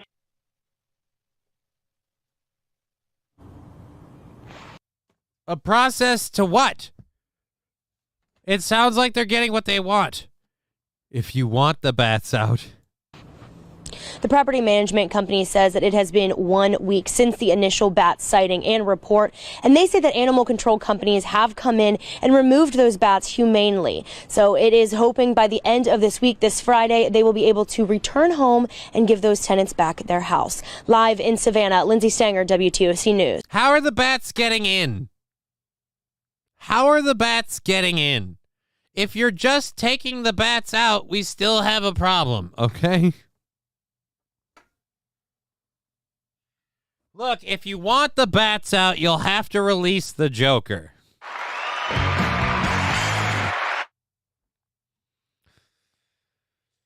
And then Batman will call upon the bats, and they will flee. So yes, Savannah family completely displaced from their house for the bats. Okay, thank you for filling me in, Trans Peter Griffin. Good God. They're not even nice anymore. Oh. All right, why isn't this loading?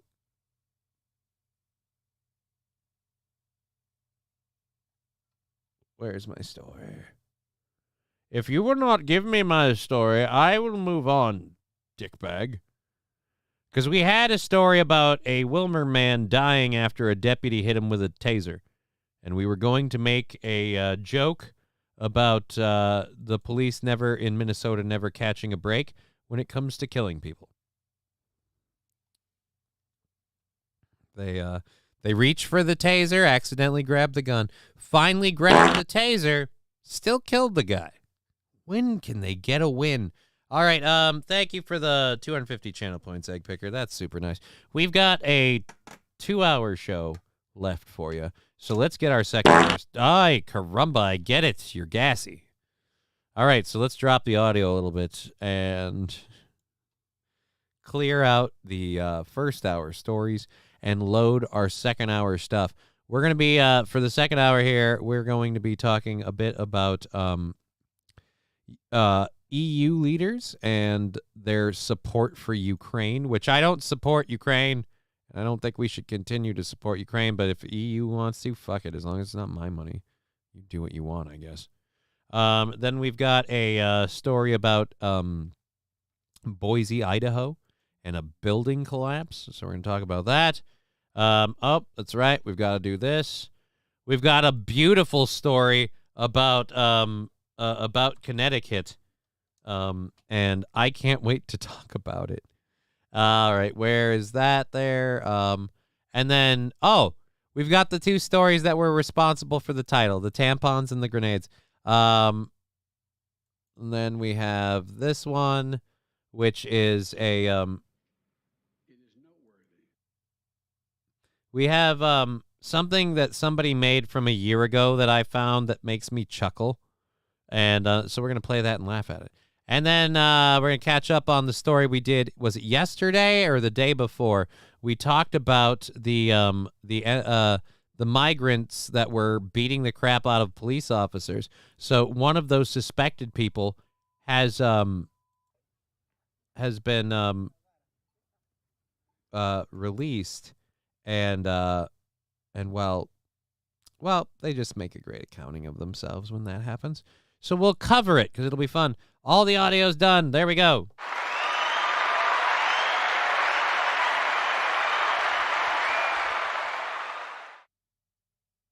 Ukraine, more like money train. Following the great, we are talking about mommy milkers and the dangers they cause blue-collar workers.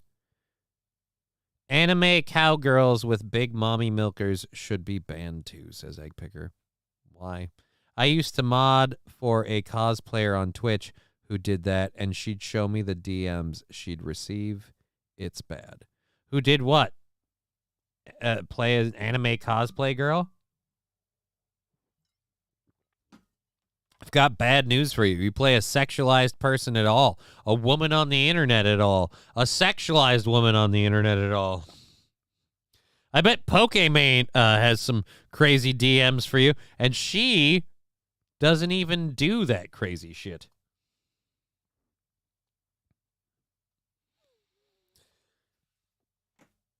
People will behave at their absolute basest level when they feel like they can get away with it and there's no consequences. And the internet is the perfect example of that. When you're behind a screen name and a tag handle, you'll do some awfully fucked up shit. There's we did the story or the clip about a dude who was watching his stepdaughter's OnlyFans page and like sending her a lot of money from the jump, and then she eventually figured out who he was. Pokemon just insults her fans and calls them broke boys. I don't know that she actually does that. She tried wearing normal clothes. Her viewers tanked from 200 to 10 and she quit.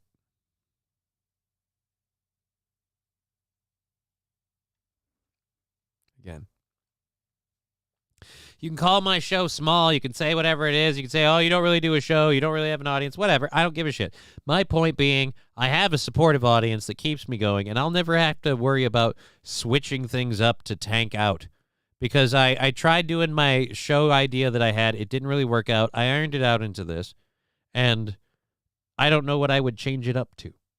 But that's just, again, oh, fuck it. All right, let's move on. I don't want to get caught up on that. I stand by what I say for the most part. Sometimes it's just a joke, says Fanatical Bucks fan. Well, thank you for that. It's a good show right now. It's a damn good show. But let's get back into this this other stuff. So we'll talk about the Ukrainian thing, and then is this one a video? It is. Decline. So we'll get to that, and then all of those. Yeah, we'll get on to all. Let's just start. Ukraine support package worth 50 billion euros agreed by EU leaders. All 27 leaders agreed to a 50 billion, which is 42 billion pounds or 54 billion dollars. So the euro is worth less than the dollar now. Okay. It was above it for a little while. $54 billion aid package for Ukraine after Hungary stopped blocking the deal. Ukrainian President Vladimir Zelensky welcomed the new funding, saying it would strengthen the country's economic and financial stability. Ukraine's economic ministry said it expects the first tranche in March. There had been fears Hungary's prime minister would again block the package as he did at the European summit in December. Viktor Orban, Russian President Vladimir Putin's closest ally in the EU, had said he wanted to force a rethink of the bloc's policy towards Ukraine and questioned the idea of committing funds to Kiev for the next 4 years. The new funding promise comes as aid from the U.S., the largest provider of military support for Kiev, is being held up by Congress. And I hope it stops. I'm tired of us paying for Ukraine. Just because Joe Biden gets kickbacks for it doesn't mean I want to support it. Alrighty, so I think it will be an encouragement for the United States also to do their fair share. European Commission President Ursula von der Leyen said, our fair fucking share.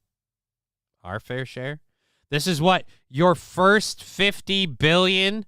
How many hundreds of billions of dollars have we thrown over there? How many hundreds of billions of dollars worth of weapons have we thrown over there only to find out that apparently half of them are missing and or probably been sold? Our fair share? Suck my dick. All that money and they still losing. Well, that's kind of the thing. They can't win the war. It's not losing, Egg Picker. All that money and they're still stagnating. Because they can't win the war. Winning the war means we'd have to stop sending them aid.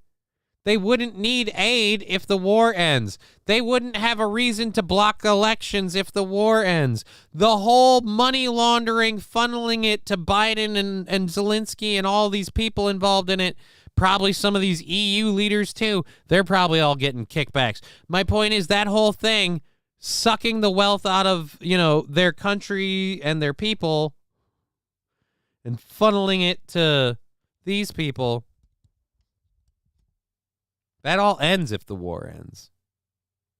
So that's why we have all of these amazing stories about how they're pushing Russia back. How there's stories, I don't talk about them. They're mostly on CNN. I don't talk about the stories because I don't want to bother talking about them. But there's stories every day on CNN of like how they see this amazing drone footage of Kiev, like giving it to Russia. There's all of this like look how well they're doing stuff. And every time I see those, I go, well, if they're doing so star-spangled awesome, why is this thing still going?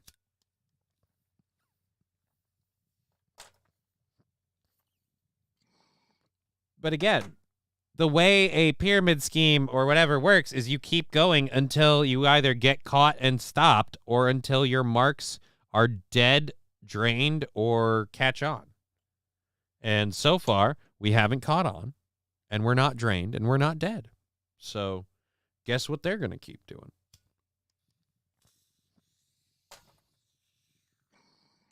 Keep saying America has to give its fair share. Alrighty, so the new funding promise. All right, we covered that. The agreement was announced less than 2 hours after the summit started, surprising many observers who had expected talks to go on much longer due to the disagreement between Mr. Orban and the other EU leaders. Yeah, he probably changed his tune when somebody offered him a cut. Just saying, that's usually the way these things go. On the streets of Kiev, people welcomed the news. It's great. All this support, money, ammunition, humanitarian help are all important for our country, and we thank all the world for supporting us, one man told the BBC. Right, so if we could talk about you paying that money back. We love all this support. Great. I'm glad the entire world is supporting your country and economy, but it's kind of killing ours. So can we talk about what we get out of it?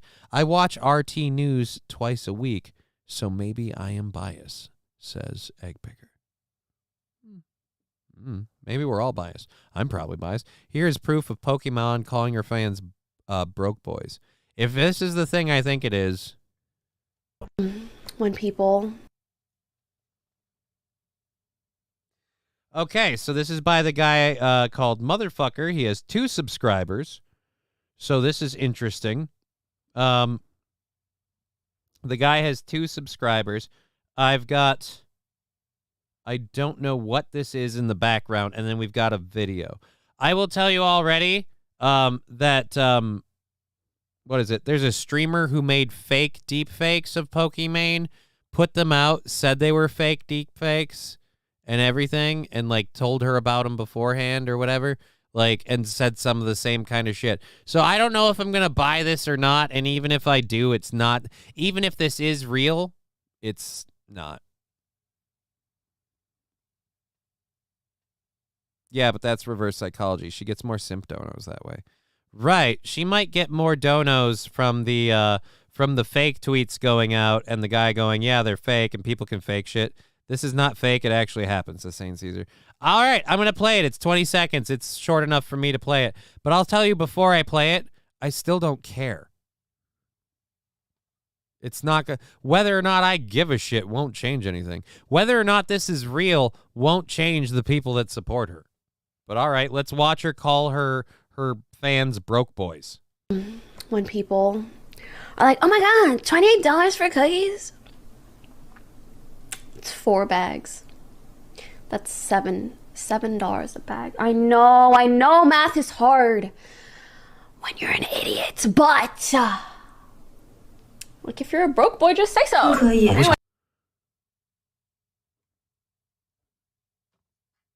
What's wrong with that? She's not even insulting her fans. She's insulting the people going, oh my God, $20 for a bag of cookies.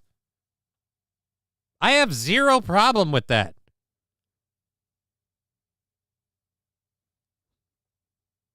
$7 for a bag of cookies does sound a little high. And I don't even know how that breaks down into, well, maybe it does. I don't know. But again, The same company sells them for $2 a bag. Yeah. And she, again, has a giant fan base that will pay for her shit, and she will make money off of it. So why not mark them up? Again, I don't see how any of that is a surprise. If you're paying for something because Pokimane put her name on it, she's obviously making money off of it. She's not selling cookies because she's trying to end world hunger. And again, if you're buying cookies because you want to support Pokimane, then good, get fleeced, because that's a dumb thing to do. Whatever. And also, if you don't want to buy her cookies, just don't buy them. Don't complain to her about it. I don't care. Egg Picker, I hate her voice. Okay. I don't know. I bought a vape for 11 pounds today. Probably cost 10 pounds to make it in China. I can't talk. I endorse Hemponics. Their products aren't cheap. Some of them are more affordable than others. You use the promo code that I give you. They don't even, that I know of, give you a straight discount at your sale. It's just that a percentage of that sale then goes to me. And that's where I'm like, all right, cool. I mean, I support the products. I like the products. I have and I use the products. Until I clog them like this one. But yeah. Still not. Oh, I tasted it. Are you dry? Ooh, nope. Half full still. Yeah. I love these things, man. I use them. I like them. But I can't deny that when you go and get them, it does make me some money. And if she wants to sell her cookies and sell them out like that, I'll say this. I've seen enough stuff of like about people with porn and other things. I'm like, all right, whatever. She has enough shit she has to put up with. If she's a piece of shit, then she's a piece of shit. But you know what us calling her a piece of shit is going to do? Absolutely nothing.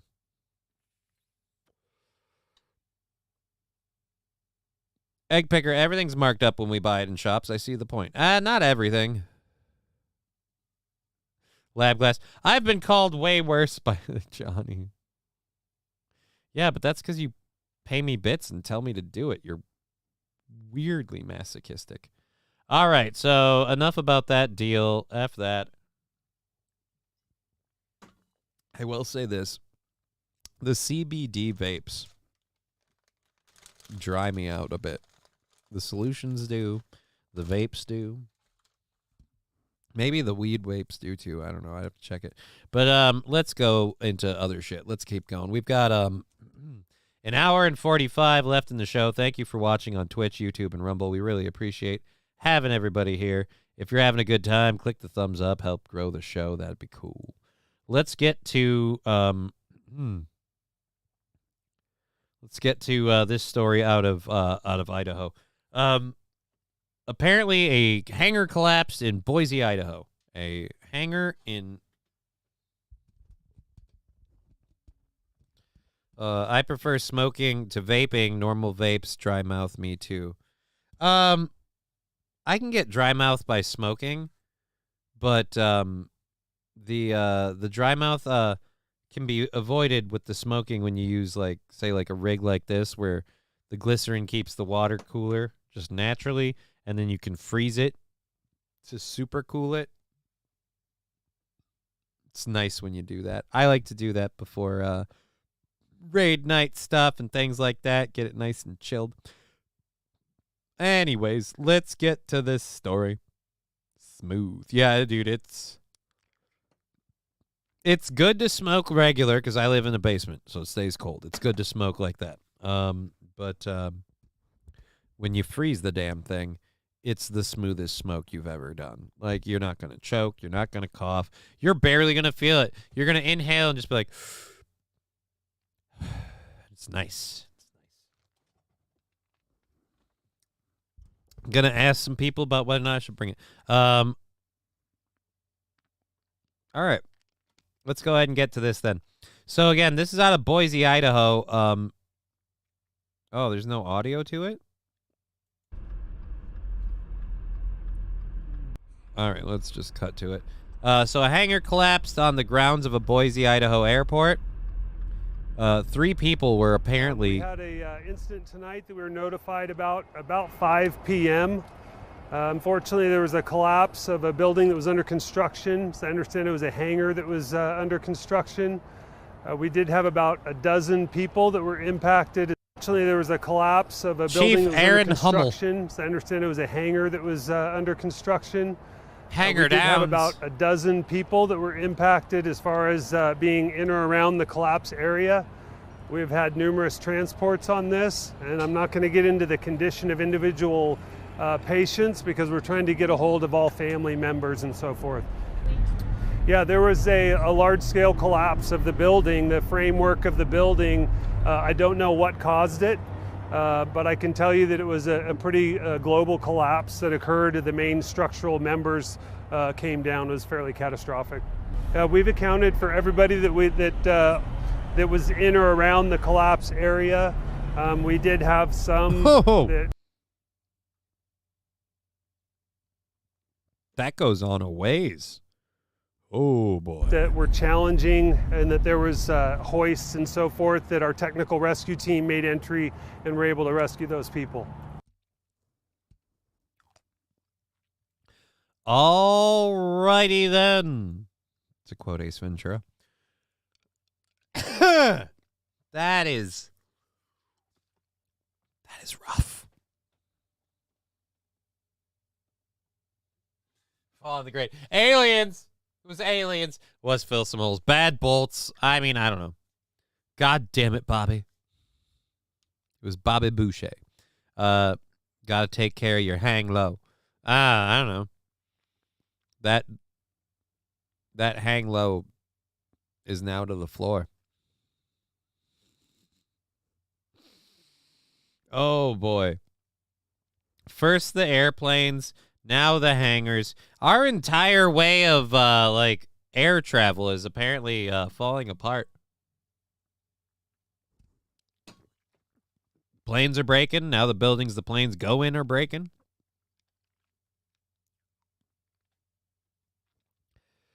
So, yeah, is there a video to this, or are we going to be reading it? All right, we're going to be reading it.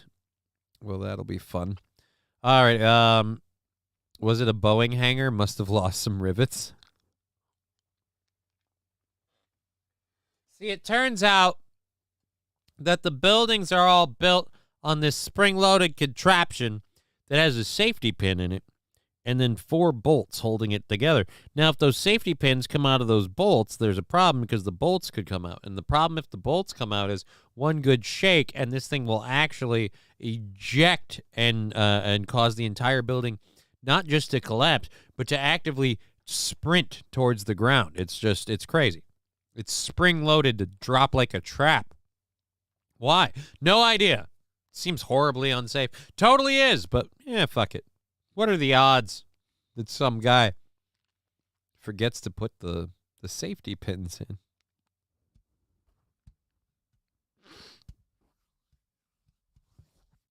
Okay. So this next story that we're going to read is going to be fun. You guys know how that that whole holy Jesus, that's scary. I just pulled a cat hair out of my skin like a needle. That shouldn't be able to do that. All right. So you know how the bathrooms in the schools are so woke and progressive that they are going to start putting in tampon dispensers in the bathrooms. So, a state-mandated tampon dispenser inside a boys' bathroom at a Connecticut high school was ripped down 20 minutes after it was installed this month, according to the building's disgusted principal.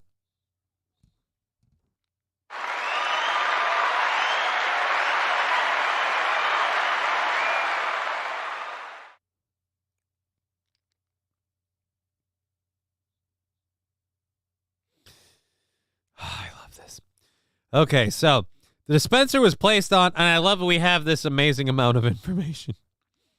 The dispenser was placed on the wall in the Brookfield High School boys' bathroom at 9:30 a.m. last Wednesday. But by 9:52 a.m., it was torn from the wall, leaving tampons littering the floor. The school's principal, Mark Balanda. Mark Balanda said in an email to students and staff, 20 minutes.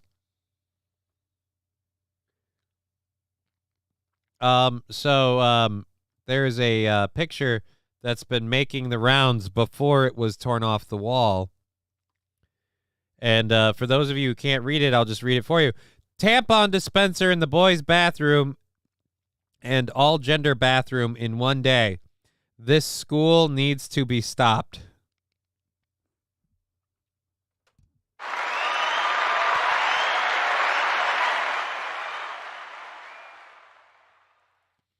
I'm glad that the kids that they're trying to throw this on are like, no, this is dumb. This is dumb.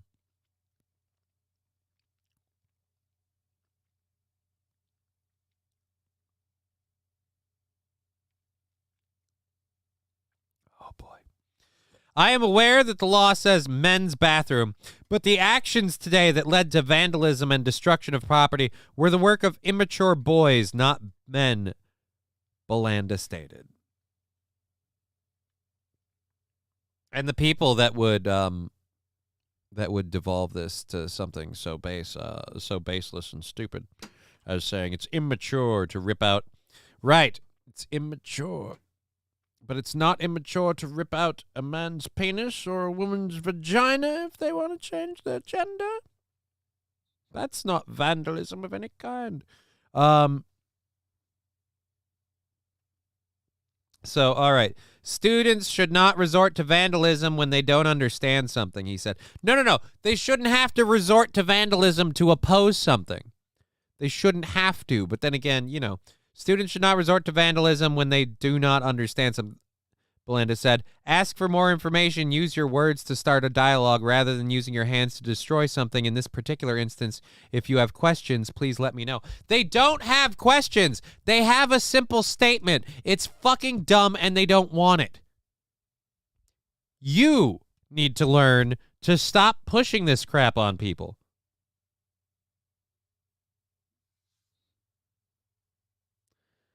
Alrighty, so Brookfield School Superintendent John Barley told Hearst, Connecticut media on Monday that the dispenser issue has since been addressed with the student. The school will reinstall the dispenser box in the boys' bathroom, Belanda said in the email.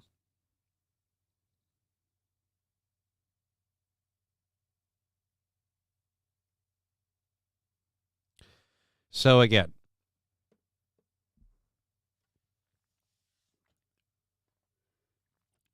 if you don't understand something, why is it automatically, if you don't like it, you don't understand it? No, we don't like it. We understand it. We understand that you're pushing this weird narrative and you're pushing this stuff on people, but we don't like it. We keep seeing that they don't like it, and it makes me really not like the people that push on. When the kids push back, they don't go, you know what? How about we pump the brakes on this? How about we slow it down until there's a legit, serious demand from several students? I've got news for you. If you need a tampon on a regular basis, you're probably aware.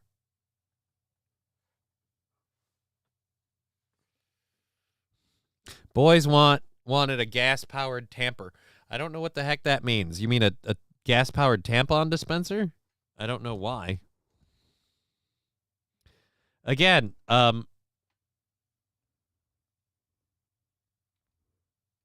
you know where Well, Sparkle Farts, all things being equal, you are technically correct. You know where I would support tampon dispensers in the boys' room? if you didn't make the girls put up with the trans women being in the restroom, like if you treated the whole, you're not, if you had just done it that way, like then I'd be like, all right, then you need to have this there for the ones who need it, and by need it I mean they, whatever, fuck it, not even worth fighting over at this point. Anyways, we have we're killing our audience with it apparently, so fuck that, move on, fuck me. Let's get to this story. A contractor came across a who was that did the sticker? Wilmer, thank you for the 100 bits and the Sparkle Fart sticker. I'd be smarter and drunk them in cherry 7-Up.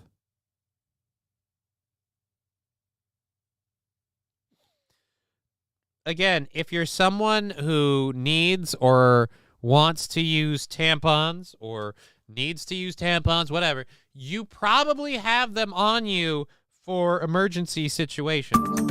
Hot damn, why? Fuck you, Fox. I just cut my leg scratching an itch that turned out to be a scab, and I didn't realize it. Now I'm bleeding. Now I'm bleeding, damn it.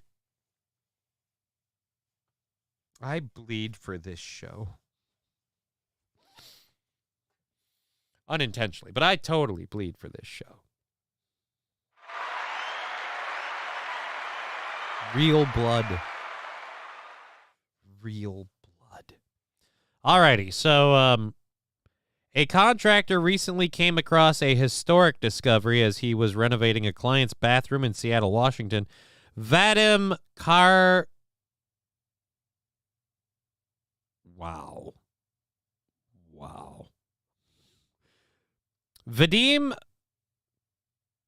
Karkhavi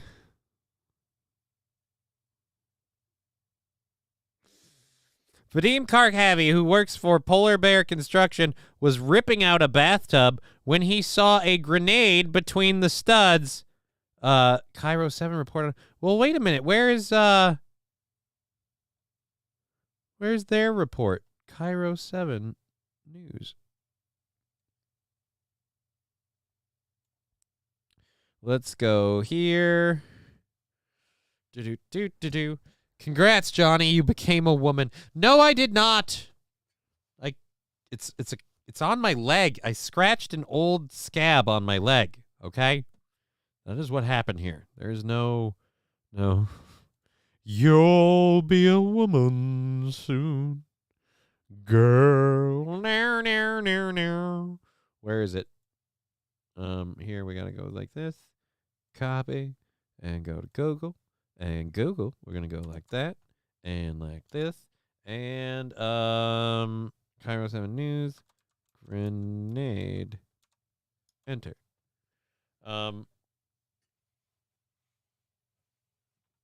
This is from the 17th. You better. Okay. Meh. Good. Let's do this. Let's do this, guys. Boop. No, stop. He found that grenade while ripping apart. New at 5, a contractor remodeling a Seattle home makes an explosive discovery. He found that grenade while ripping an explosive discovery. Oh, we're so effing funny. It blew his mind. Cairo 7 News. More like Kill Me Now 7 News. Apart the floorboard. Yeah, this happened in the city's Ballard neighborhood. Cairo 7's Brittany Tula spoke with that contractor. She joins us live in Ballard. And Brittany, this caused quite a scene in the neighborhood today. It sure did, Aaron. Even the bomb squad was called. Hold on. Out yesterday afternoon. And Ballard and Brittany, this caused quite a scene in the neighborhood today. It sure did, Aaron. Even the bomb squad was called out yesterday afternoon, and investigators filled that driveway you see right behind me. The bomb squad later determined that grenade was not live, but the contractor says he's glad he didn't have to find that out the hard way. What do you mean, find that out the hard way? Oh, shit, I took my camera off so we could see the screens and the things at the bottom. What do you mean find that out the hard way? How does he find that out the hard way? It's not live. Finding out the hard way would be pulling the pin and throwing the fucking thing. Okay? That's finding out the hard way. So he's glad he didn't try to use the grenade? Is that what you're saying? Is that what he's saying?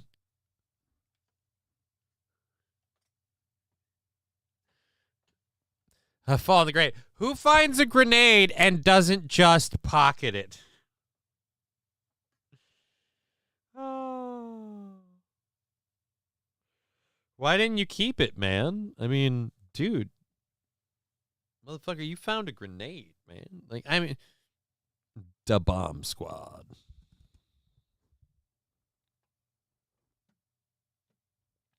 Saint Caesar saying, I have to use pads for a skin condition I have at the moment. I don't know that you needed to share that, but thank you for that delightful update. We need tampons in the party bathroom.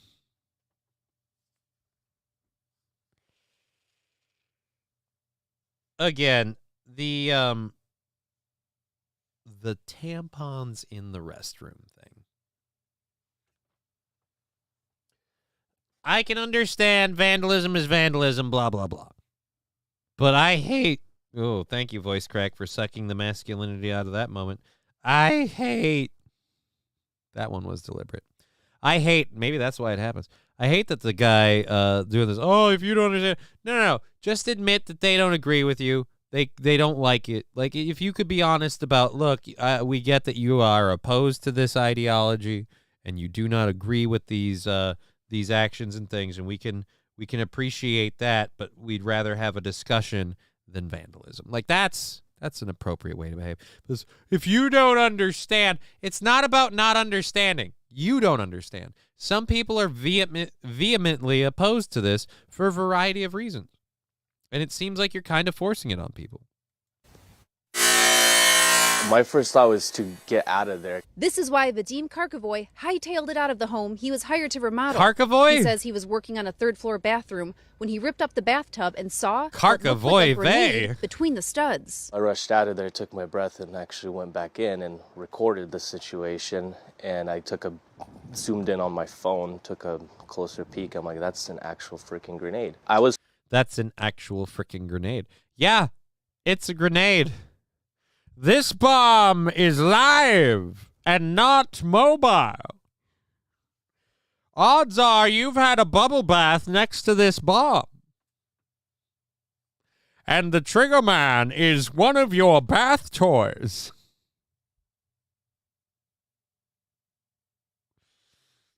Oh, Mr. Q, shut that bomb off.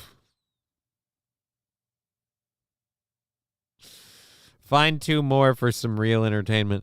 I mean, I'd like to know who left it there.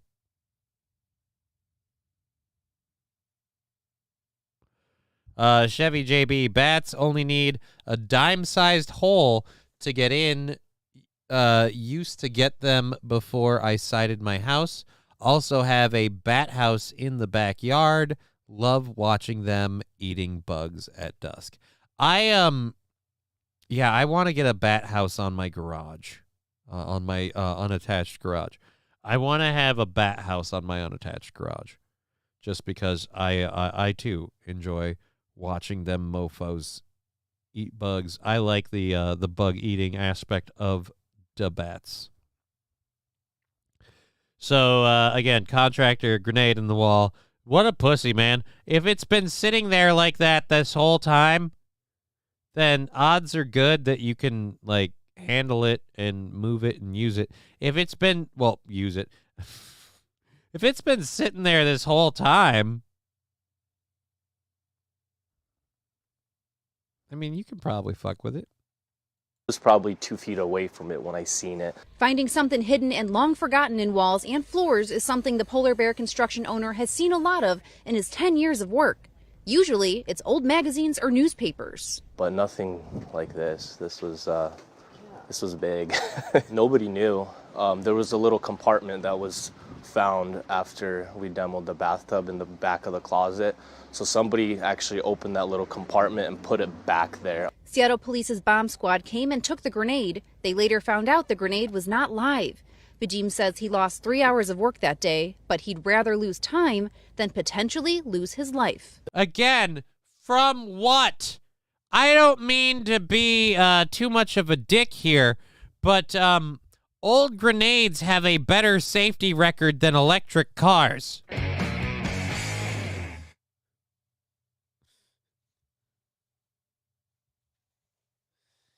He'd rather lose 3 hours than potentially lose his life. From what? The grenade had a pin in it. Even if it was live, it's clearly been fine. It's dealt with being next to a bathtub for how long? Unbeknownst to anybody.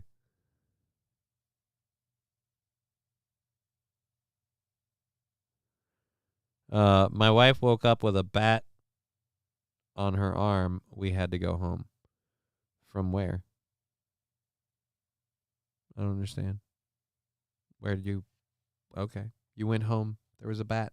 I'm sorry. The house mouse had a take no prisoners policy. If anyone fucking comes for me, this is our fallback position. And if that don't work, we still have a way out. The cabin. Oh. I could understand that. Bats carry rabies and things. At any rate, yeah, this dude, what a pussy. In a situation like that, you got to take things seriously, you know, whether it's a bomb, whether it's a grenade, you know. Whether it's a bomb, whether it's a grenade. Again, what do you know about grenades, sir? Because I don't know if you understand this or not, but they're designed to go through quite a bit of rough and tumble action and not be active or live until the pin is pulled. So, again, you probably could have handled it just fine.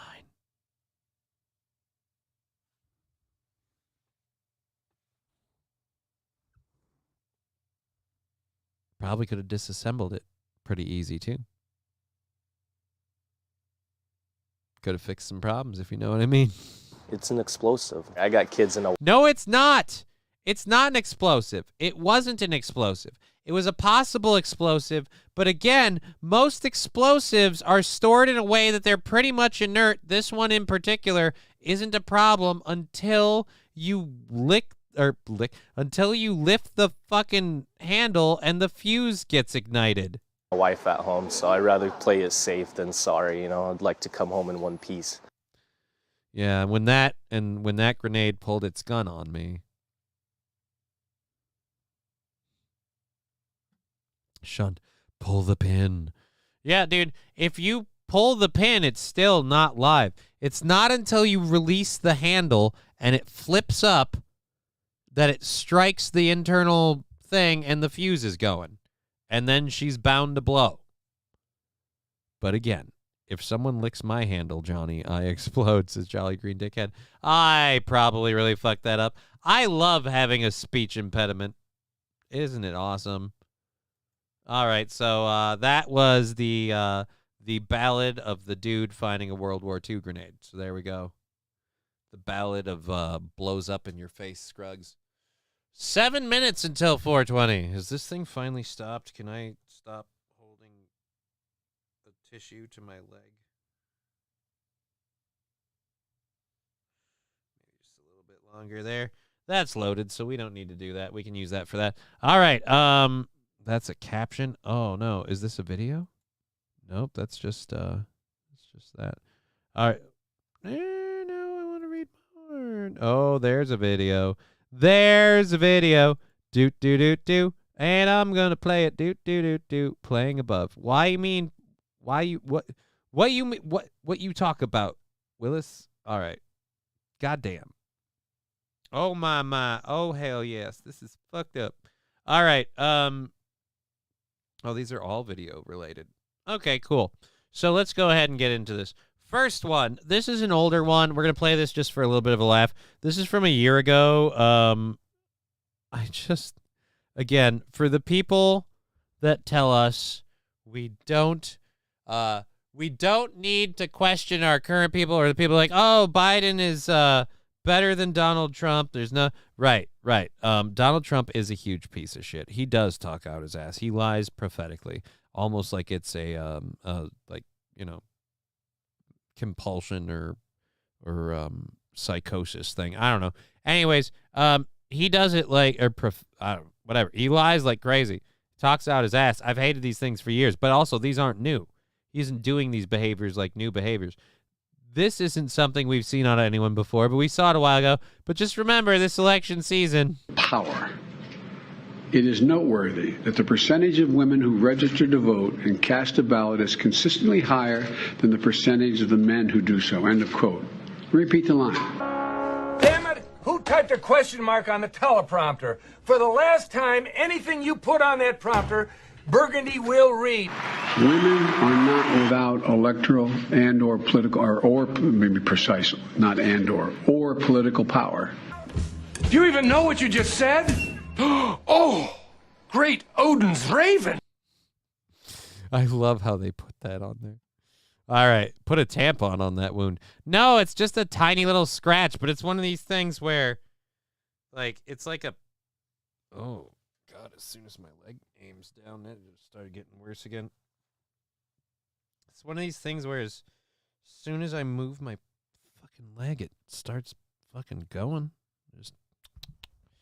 guy I know that got a good deal on a house had to gut most of the ceiling. It was full of bat dung, had to remove all the insulation and some of the studs. Right? That stuff's not awesome. That's why, again, I'd want to have somebody make sure my roof is fully sealed first, and then I'd want to set up, like I said, make sure they can't get into your house, and then have a bat hotel a little bit away. But I don't know if having the bat hotel, as I call it, on the garage is a far enough distance. That might not be far enough. Okay, so this is how we're gonna handle this. I got a thought. I have a tissue and I have tape. I'm making a Band-Aid. Fuck having one. I don't have a Band-Aid. Fuck it. We can make one. All right, so back to this shit. So the Biden quote thing, fucking hilarious. Ba-ba-da-ba. Funny. Let's full screen you. And let's hit play. All right. We're going to take you now to the... if you remember, we reported on this the other day about several of the refugees, illegal immigrant refugees, were being, one of them was being detained or something. Cops were talking to one. So a fight breaks out. They start wrestling and tussling a bit, having a good old Donnybrook. And they start beating the shit out of the cops, you know? And so apparently they've been brought in and they've been released. I don't believe they've been charged. But, hey, let's see how that went on their release.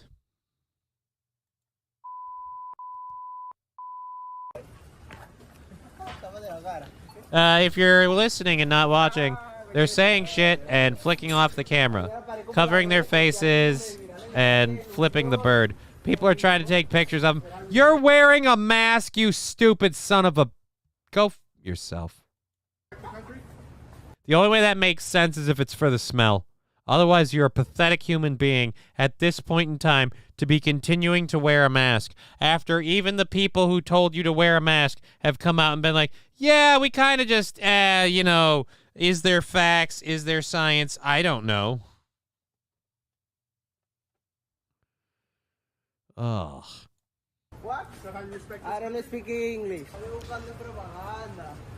Again. Oh, man, I don't speak English.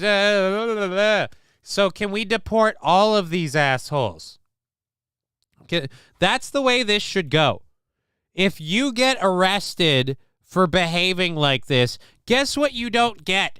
Asylum. Why should any of the rest of our society behave if none of them have to? They're not even citizens here.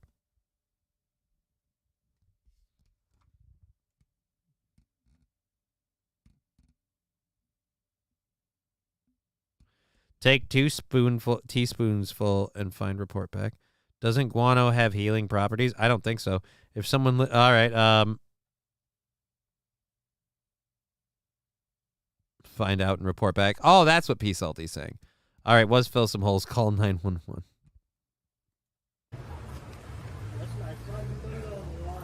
That's how you feel about this country? Again, just do.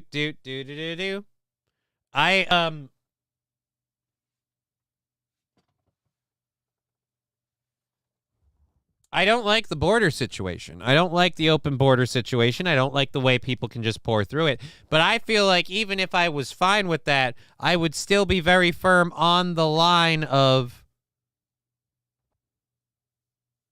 they should be deported. Juan Valdez would like to apologize to absolutely no one, says Owl B. Joshin.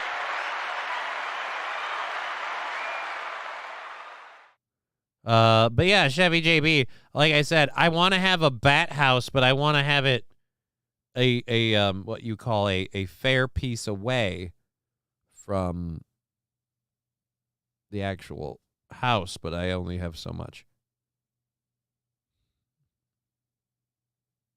He's strutting.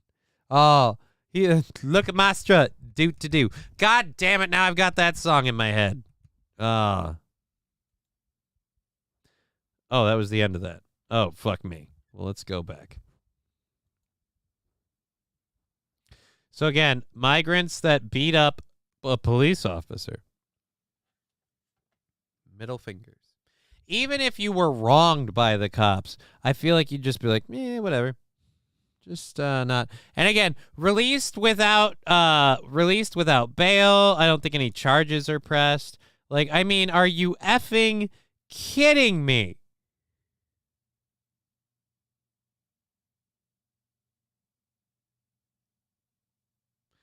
So at any rate, like I said, I would like to see them all just, again,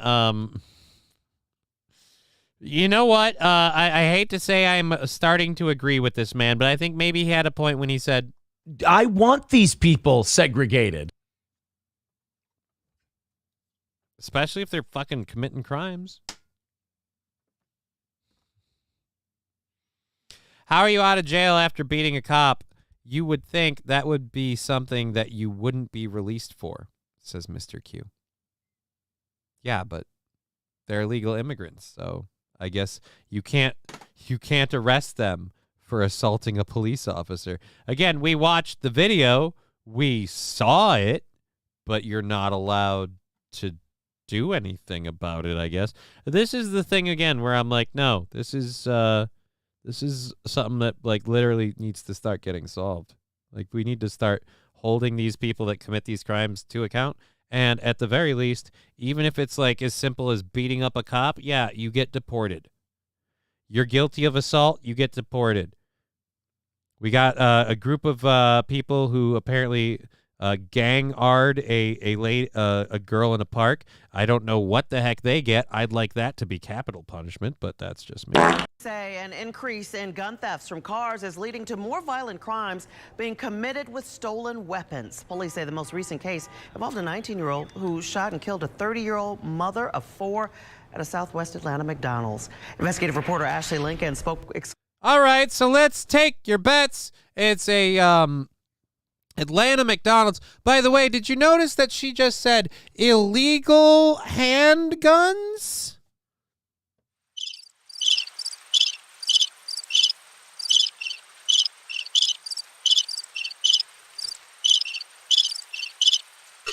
You know what you should do about that? You should make the guns illegal.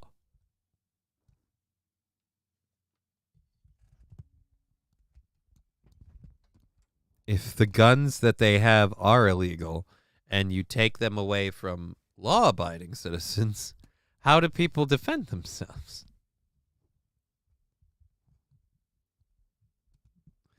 Oh, man. But they face persecution in their home country for beating up cops there. Yeah. Guess what you should have learned on your way up? that this journey was happening because maybe you had some control issues and you got to tap that shit down, especially while you're, again, here illegally and you don't commit a crime, you don't jaywalk, you don't do nothing wrong. Because again, like I said, the the standard for acceptable citizen when you're an illegal immigrant should be twice that of a regular citizen. You know what I mean? Like, you should be going above and beyond, kind of, because in the situation you're in. Missed 420. Yes, you're right, I did.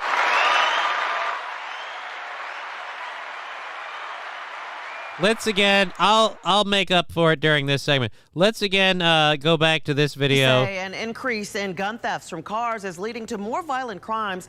Gun thefts from cars. So again, these are people who don't legally own a firearm. They obtain one illegally. Okay.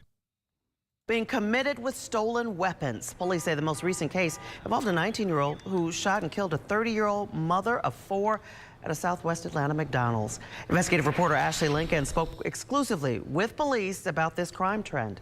There's really nothing good that comes from leaving a firearm in a car. It's 1,848 guns that were reported stolen from vehicles this year. We really want to push that message home to our viewers. Stop, please, stop leaving these firearms in cars. A number Atlanta Police Major Peter Malecki says the department has concerns about as more stolen weapons are being used in violent crimes. When we recover a firearm, we check that serial number. We discover that many of these weapons are used in violent crimes. Right.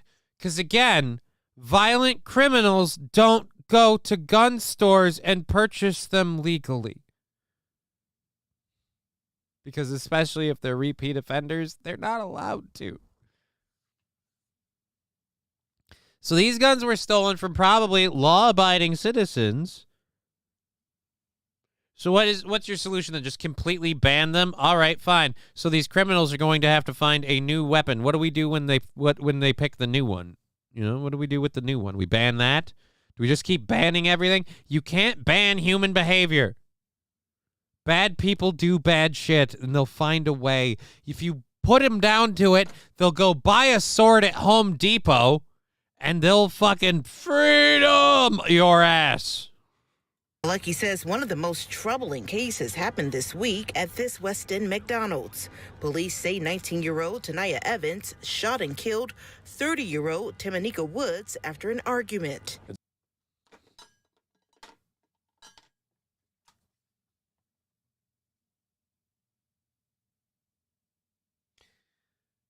Shot and killed 30-year-old Tamika Woods after an argument. Well, I'm glad it was over something that was important. Again, dude, this lady might not have gone out and built a bomb or whatever to shoot a McDonald's worker. But again, if you're someone that thinks that because the McDonald's worker wronged you,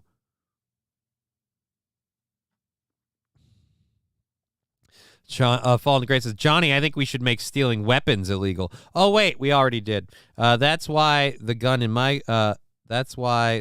is in the car, so you don't get carjacked when driving. Right, Mr. Q, but you should again.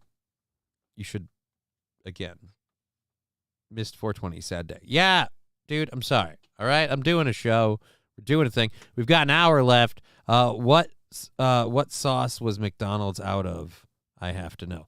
I don't think they were out of sauce. I'd like to know the Anika Woods after an argument. It's very senseless. Investigators say days before Christmas, the gun Evans used was stolen from a car that was parked in a downtown parking garage located 5 miles away from the McDonald's. We believe that is the #1 target of car thefts. Police say if you have to leave your gun in the car, keep it in a lockbox. The best thing you can do is not leave that firearm in that car, period. Malecki says, yeah, but here's the thing. There's a lot of places where you're not allowed to bring a gun because, again, law-abiding Second Amendment people have been routinely the target of the anti-gun culture, and the anti-gun culture stops the guns by making them banned for law-abiding citizens. So, also, here's the other problem. people just going through parking garages, busting into cars, and nobody doing anything about it. Like, again, this whole thing that criminals don't need to be punished for being criminals is causing a bad trend to happen. A lot of them. And I just, yeah. So that's what I would be doing. If I'm, at this point, if I'm a Second Amendment person and I've got a gun to prevent me from getting carjacked, that gun's on me. I've got that on me. I'm walking to and from the office with it. I'll put it in a lockbox in my office, and someone will be like, hey, man, I don't like that you have a gun here. Like, it's in a lockbox. It's safe. I'm not going to need it here. I need it to and from work. You guys aren't with me in those places, so don't worry. You'll be fine. Don't start nothing, won't be nothing. All righty. I want to be able to open carry my iron, but people call the cops on me when I got my revolver, says Mr. Q. I don't like the open carry. Here's the thing with the open carry. I don't hate it because I know the person who open carries is obviously either about to do some shit or not, but either way, I have no effect on that. But at least I know that if I have to keep an eye on somebody, like they give me a reason right away to be like, hey, look, there's a reason to maybe kind of figure out what's up here. But that's certainly better than someone, concealed carrying. But most of the time, if you're a responsible gun owner and you conceal carry properly, most people never even know you have one. If you're a really good gun owner and you do whatever, you behave appropriately with it, most people should never, ever know. But again, stealing them out of cars, I'm sure this has nothing to do with the fact that we are, again, not persecuting people for committing brazen thefts. I did a story this summer about literally people going car to car to car to car in a parking garage, vandalizing each one, popping the windows, and then just taking whatever they could get inside. Which is, again, why we need to start having like security guards, armed security guards in these parking garages, and then you pop a couple of these people, and guess what won't keep happening? As if legal gun owners take those steps, he believes the department will see a decrease in crimes committed with stolen weapons. But then I also think the incentive to break into vehicles will go down as well. No, they just won't keep stealing handguns. The incentive will go down as well. No, it won't. Falling the great. Open carry screams, I have a small penis and I'm afraid. I wouldn't even agree to that. Yeah, I wouldn't agree to that. I don't think open carry screams, I have a small penis and I'm afraid. I think open carry just screams, here's my gun. Look at my gun. That's all it screams to me. And that's the thing that worries me. Do you want me to look at your gun for a reason, or do you want me to look at your gun so I know if anything goes down, you've got a gun? Like, okay. Auntie Guns, extra small, says Fallen. Auntie Guns prefers her two-barreled boomstick. I don't know who Auntie Guns is. And Evans was arrested and charged with murder, aggravated assault, possession of a firearm, and theft by receiving stolen property. Reporting in the West End, Ashley Lincoln, Channel 2 Action News. Right. In class, we counted at least 9 people, many of whom were.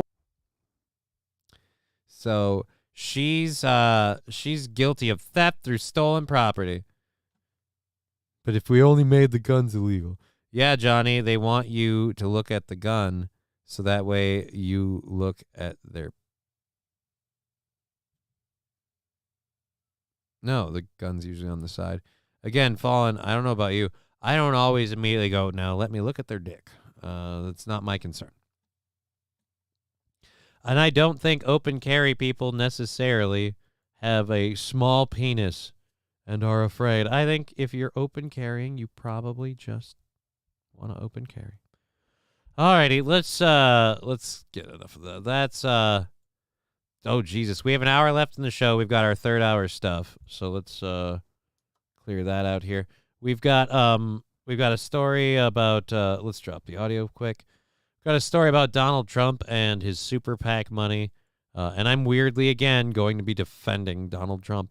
We've got a story about Fannie Willis. You're never going to believe that one. And then we've got another one about Fannie Willis. So we're doing two of those. And then Tennessee Dem introduces a bill about thoughts and prayers tax on guns. That's kind of ironic. I'm going to actually be on a weird side on that one.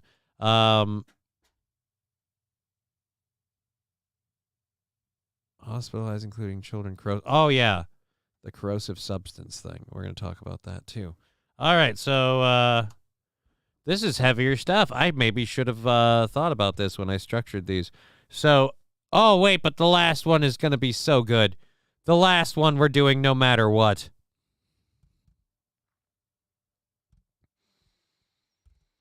Oh, boy, that's going to be fun.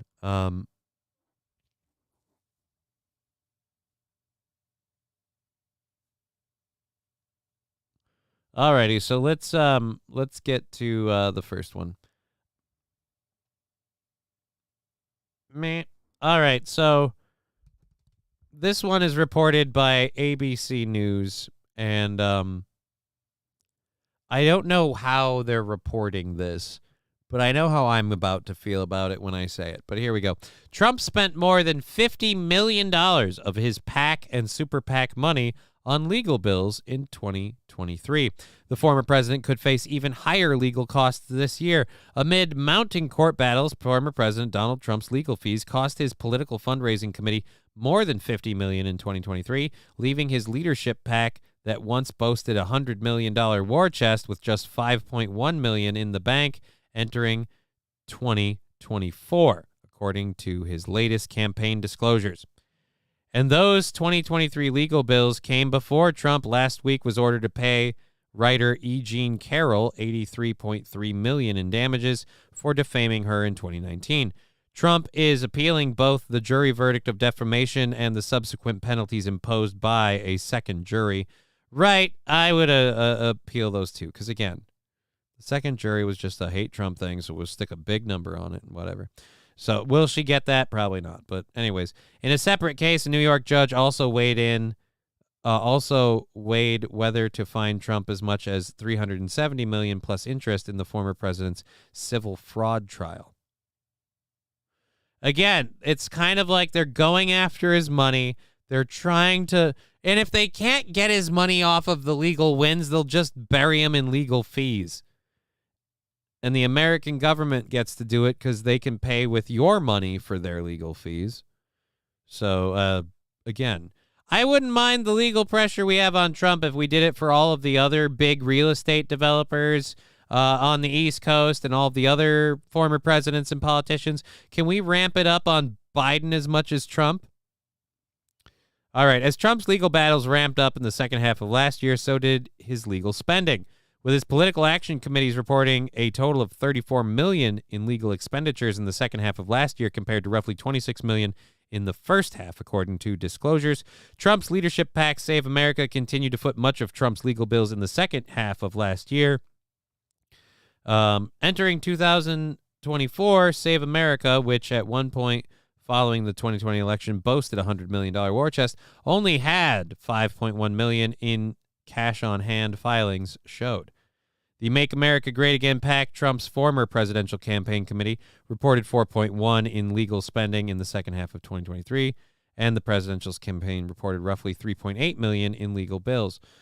According to filings, the America Great Again Inc. Super PAC supporting Trump this cycle had received $60 million in contributions from Save America, and when Save America was sitting on the massive war chest, refunded more than $42 million back to Save America last year, as the leadership PAC's cash on hand got depleted. Again, so I don't know why. I'm not even going to bother keep barreling through the numbers on this because I don't know that any of us care. No gifted sub sounds. Oh my God, shit. I had the audio down because I had the audio up and I forgot. I'm a dick. That was my fault. I had that down. Wilmer Autotech gifting 4 subs to Terry Tatboy, Abracadouglas, Country Boy, and Great Olatus, or Great Udis? gratuitous? Gratuitous. I think it's gratuitous. All right, so sorry about that, St. Caesar and everybody else. Cowbell coming in for those four. Heyo. Thank you very, very much for that. We've got we've got about 45 minutes or so, not 45, a little more than 45 minutes left in the show. I'm going to go ahead and bail out on this because, again, this is reading, and it's a lot of boring data bullshit.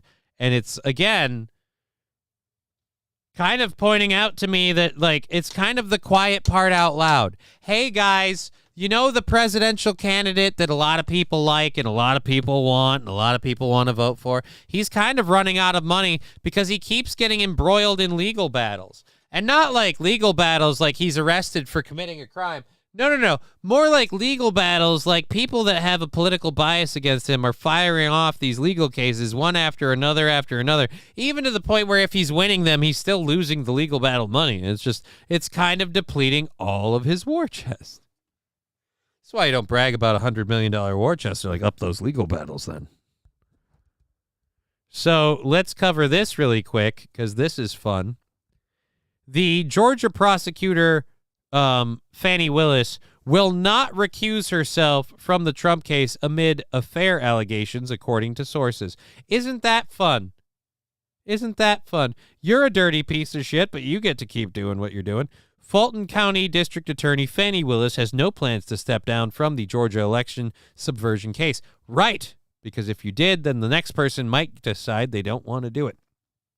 Over allegations she's having an affair with her lead prosecutor, a decision driven in part over concern that her departure would effectively end the case against Donald Trump and his multiple defendants, sources familiar with the thinking inside the DA's office told CNN. All right, so you're pushing a case that maybe and probably isn't going to win, again, because you're boiling and bogging him down in legal bills and fees. And after all of this, if you get kicked out, the next person coming in is not going to pick up a dud to run it across the finish line after all the stank you put on it. So it's like, oh, you know what? They'll look at it and be like, it's not worth filing and running. We'll fill some holes. Clip it! Johnny's a dick. Yeah, probably. My voice is cracking a lot because I'm out of cough drops. Or not out of cough drops. I misspoke. I'm out of water. I'm relying on the cough drops, which I can't stop chewing. Like the Halls ones, I could always stop chewing because they were like mentholated or whatever, and so it was like you couldn't get into those. But yeah, I got to try keeping these off. That's not a Western movie. That's just bad porn. What?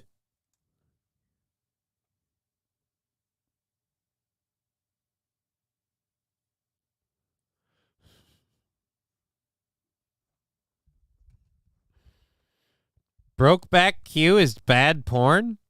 I mean, at least, have faith in your product, Mr. Q. Don't say Brokeback Q is bad porn. I'm sure it's amazing porn. I've never seen it. And I'm already endorsing it. It's got to be good on some level. Possibly. I'm not going to watch it.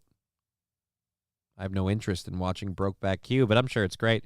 All right, so Willis faced immense public scrutiny since allegations first surfaced that she has benefited financially from a romantic relationship with lead prosecutor Nathan Wade, despite calls by some legal experts to recuse herself from the case to protect its integrity. She is not expected to do so, sources told CNN. Yes, why should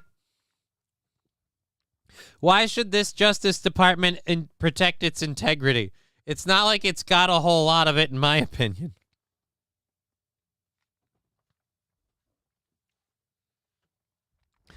Alrighty, so again, this is another reading it, and I don't really want to do that. So we're going to close that out and get to this next one, because that's what those two were kind of building towards.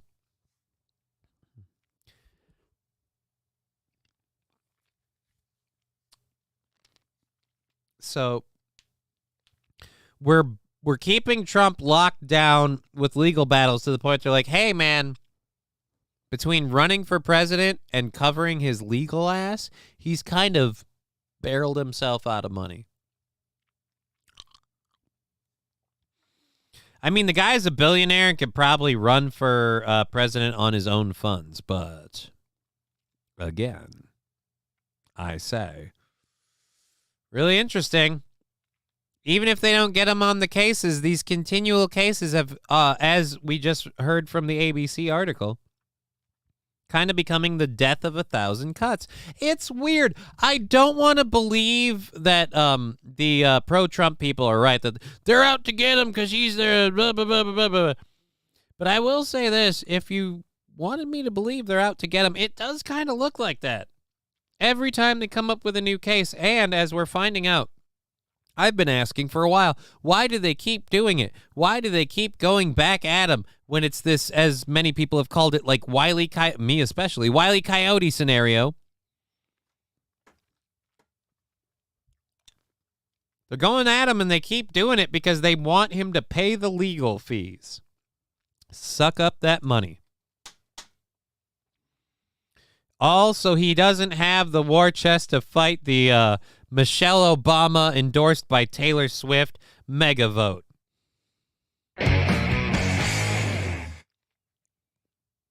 Happy Black History Month, says Ross Dog Broken Spirit. Thank you. I'm not black, but thank you, I guess. All right. Chevy JB also clarifying, nothing on the Rumble chat, nothing wrong with a small penis. Nothing wrong with a small penis, but if you're choosing a gun to compensate, I have some questions. And, well, more importantly, concerns. But we move on to this. Now,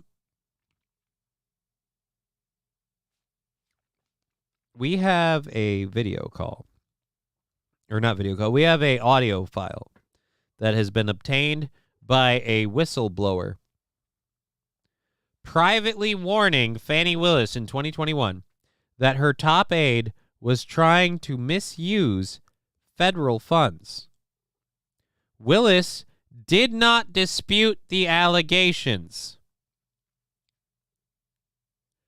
56 days later, Willis fired the whistleblower and perp walked her out of the office. And so now this is coming out. So again, for the people that say Donald Trump is so bad, he's so corrupt, he's so evil, whatever, he's going to be a dictator, whatever. I say again, the people going after him are not kind of like, not going to be, not are, they are these people. These are the people literally in power going after him now. If you had to give me a sentence, what is the sentence theme? Once I told him about his, respectfully and in an email, about his lack of leadership and the fact that he wanted to do things with grants that were impossible. And I kept telling him, like, we can't do that, and questioning stuff. He would take me off projects, tell people I wasn't doing what I was supposed to because I questioned him. Because I understood, I helped write that grant. I knew what was in that grant. He told everybody in front of Crystal, Deontay, everybody, we're gonna get MacBooks, we're gonna do that, we're gonna get swag, we're gonna use it for travel. I said, you cannot do that. It's a very, very specific grant. Took me off. I questioned Junior DA. There's kids in there from out of the county, all this. Took me off Junior DA. I did not want to do it. He made it look as if I wasn't doing what I needed to do because I questioned him. Because I knew for a fact Mr. Cuffey respectfully did not know what he was doing, period. So I respect that is your assessment. It was clear to me that you and Mr. Cuffey were not getting along. And I'm not saying that your assessment is wrong. I want you to really listen to the words I'm saying. Cuffey, and this is my personal opinion, to one woman to another, is dangerous to your administration. He tells people, when I reached out to you, he told me, oh, you think your word is safe? One, your word isn't safe. Two, hold the phone. So this whistleblower, and let me get my camera off the screen so you can see her stunning picture.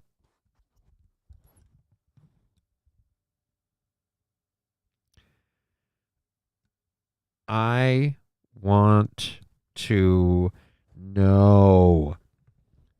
What happened that you cut out?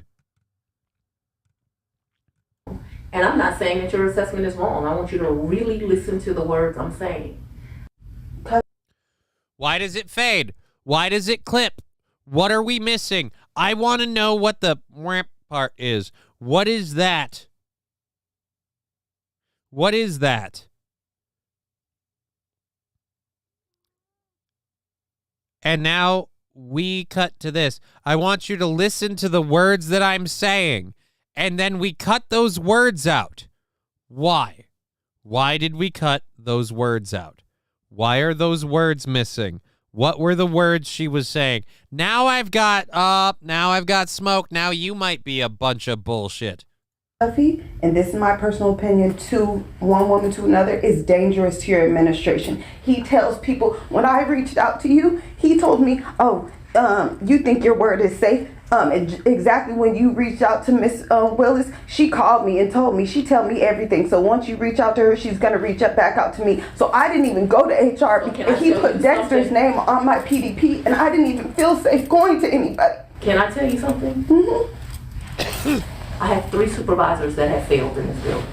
What's interesting to me, because I'm in a learning curve too, they each pretend to have a relationship with me that they do not have. Mm-hmm. I guess that's an intimidation tactic. Mm-hmm. I'm sorry that you felt that way, but Dexter certainly don't have no relationship with Michael Cuffey. You were safe to go those places. That's the end of it? Again, I'm really curious. Took me off junior DA. I wasn't doing what I needed to do because I questioned him. Because I knew for a fact Mr. Cuffey respectfully did not know what he was doing. Period. So I respect that is your assessment. It was clear to me that you and Mr. Cuffey were not getting along. And I'm not saying that your assessment is wrong. I want you to really listen to the words I'm saying. And that's the problem. What are the words she's saying? I'm not saying your assessment is wrong. I'm listen to the words that I'm saying. She's maybe saying you shouldn't have brought it up to him that way. Whatever. Again, when you cut out something that might make you look bad, I question it now. I question it. I question it. Look, I don't care for Fannie Willis. That bitch is hinky. But when you pull hinky shit, then I can't endorse you either. Oh, let's go ahead and get the chat box back up on the screen. Clip it, Johnny's a dick. Yep. Just put Vince McMahon. Just put a Vince McMahon type story on him. Can't be that hard, says Saint Caesar. Actually, it can, because like, to put a Vince McMahon styled story on Donald Trump, you'd have to get someone willing to lie about Vince McMahon. But then if they're willing to lie about Vince McMahon, he can use that in his legal battle to F over everybody else. So you're not going to get any victims of Vince's to willfully come out and lie to, again, to corner Donald Trump.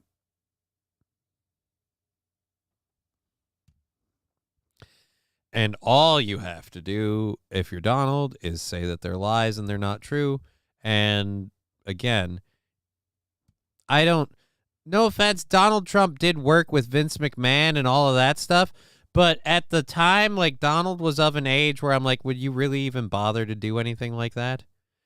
Just because, like, the effort involved? Like, no offense. I mean, if you're Donald, you've got Melania and everything. Ross Dog's Broken Spirit. What this sister talking about? Well,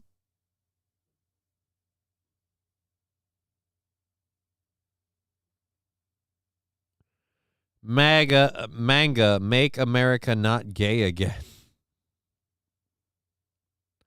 Manga.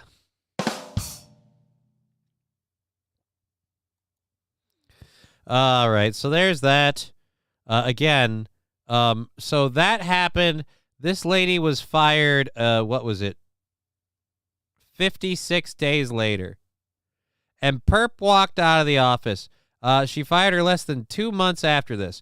According to Timpson, the aide that we were watching, I guess, Michael Cuffey planned to use part of a $488,000 federal grant earmarked for the creation of a youth and empowerment and gang prevention center to pay for swag, computers, and travel. Less than 2 months later, Willis abruptly terminated Timpson and had her escorted out of the office by several armed investigators, according to Timpson.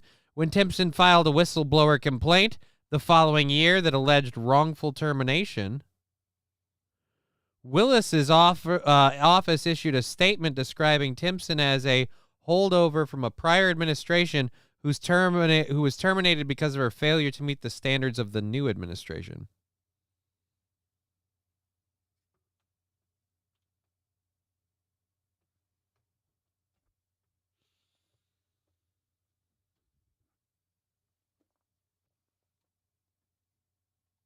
And and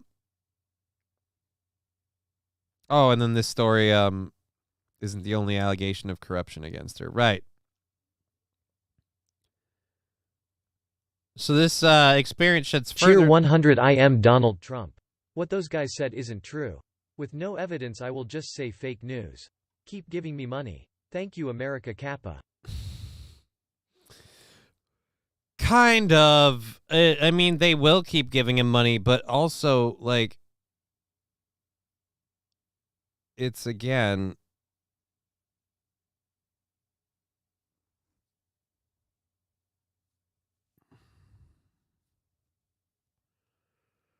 It's just the case of they're boiling him down in legal fees, and it's having an effect. He might be able to win despite this, because like you said, his supporters will continue to throw him money.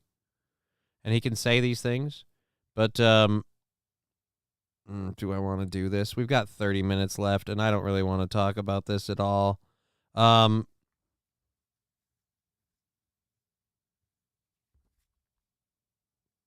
right, we're going to read this because it's fucking appalling. I understand the idea, and I kind of agree with it to an extent, but I feel like it... whatever, we'll just go with this. There is a Tennessee Democrat introducing a bill for a thoughts and prayers tax on firearm sales. Democratic Representative Bo Mitchell says he got the idea from the tax... He got the idea for the tax from a Republican voter. The Democratic Tennessee lawmaker introduced legislation that would impose a thoughts and prayers tax on the sale of firearms in the state. Representative Bo Mitchell would impose a 15% sales tax on firearms sold at retail, with the proceeds going to the Tennessee Department of Education to help hire school counselors.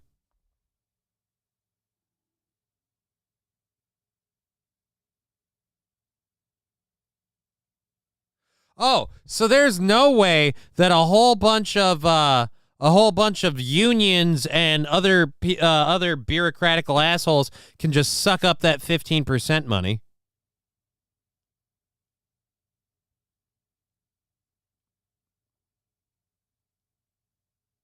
All right.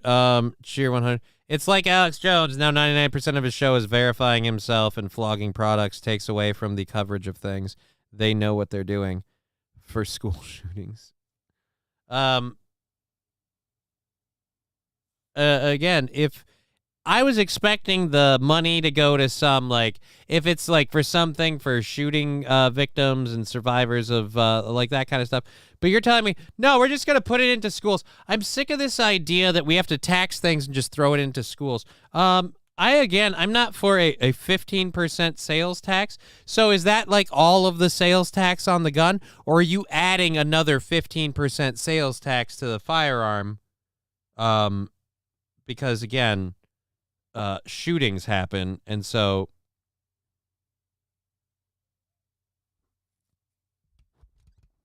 anyhow, let's get to this. Again, what is hiring what is hiring the Department of Education to help hire school counselors? What does that do? What does that do? Does that stop the shootings? Ugh. Anyways, the tongue in cheek, I made it AR 15%. Mitchell told WKRN. I really wish I could find that now. The thoughts and prayers tax. If we're going to do nothing else in this state, we're going to put this taxation into a fund to fund K through 12 mental health counselors for our children. If we don't solve this problem, we're going to need a lot more mental health counselors in our schools, either for the school shootings or for the children who go home and the guns are unsecured at home and they either shoot themselves or their neighbors' children. It's either we act and do something or we're going to have to start taxing to pay for the other problem it's causing, he added. He's not wrong, but it still seems like a lot. And I don't like the way that this goes. Mitchell says he got the idea for legislation from a Republican voter who spoke at a recent town hall near Nashville. He said a man stood up and identified himself as a gun owner and frequent hunter. He said, if you want to solve this, one way to solve the gun problem is why won't you sponsor a bill putting a tax on the sale of firearms, Mitchell said. He said, I'll be happy to file that bill for you. The legislation faces slim chances of success. However, Republicans hold a supermajority in the state's General Assembly. Right, so he pitched it to you because he knew it would go nowhere. Mitchell went on to argue that no sale tax on guns would be necessary if the state's legislation passed red flag laws, a safe storage law, and an assault weapons ban. I'm fine with the first two. An assault weapons ban. Here's why I'm not fine with the assault weapons ban. What is an assault weapon? What is an assault weapon? You're describing a very specific action that people can do with a weapon. Again, so like I said, it comes down to the they can't be able to get these guns. Well, if they can get guns legally, then it doesn't matter in terms of, they can't get these guns with these magazines and these capacities. It's like the whole thing where they can't have the automatic receivers or Sears or whatever. It's like, yeah, they can't, but they can probably find an illegal way to get it. So, again, like I said, I'm fine with the first two. Red flag law, that's not a bad idea, depending on how it's worded. But again, that's a shakier ground, but at least we got something to work with there. Oh, boy. Anyway, so I didn't really want to do that, but there we go. That is dumb. The 15% sales tax thing seems a little high. And like I said, we have to hire more counselors and mental health people. And it's like, yeah, we may have to do that, and that might be necessary. That's something we can talk about. But what I don't like is I really don't trust I don't trust that there isn't somehow like a teachers union or a counselors union that's going to need to get their percentage of all this. I had two neighbors who would always argue when come home drunk. The woman would use pans, poles, anything as a weapon. Police were always called.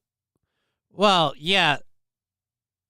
But again, that's you know what? That fits very well into this story. Let's do this, and then we'll get to something really funny and have at least a lot of fun. And then we've got some overtime stuff that'll be super fun. So we'll have fun and ditch all of this crap. We'll get through this last crappy story, but we're getting to it to kind of prove the point people are talking about. 3 people have been hospitalized, including children, in London's corrosive substance attack.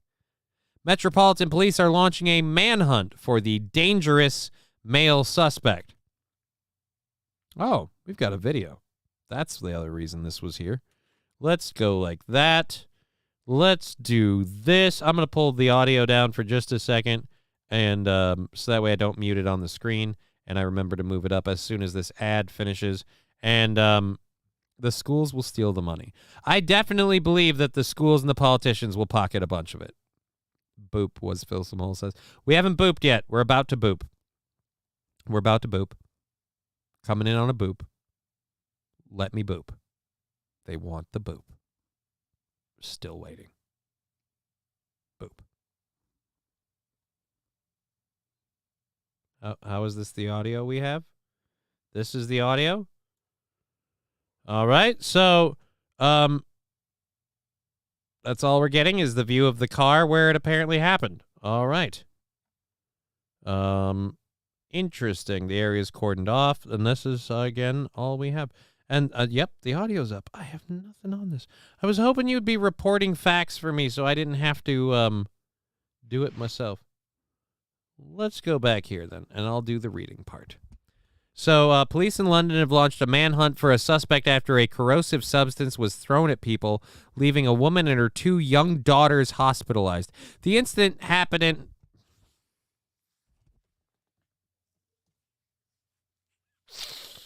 The incident happened? Whatever. The incident happened. God damn you, Johnny. The incident happened Wednesday night along Lesser Avenue in the southern part of the city, and the Metropolitan Police are saying they believe the male suspect identified as... Oh, shit.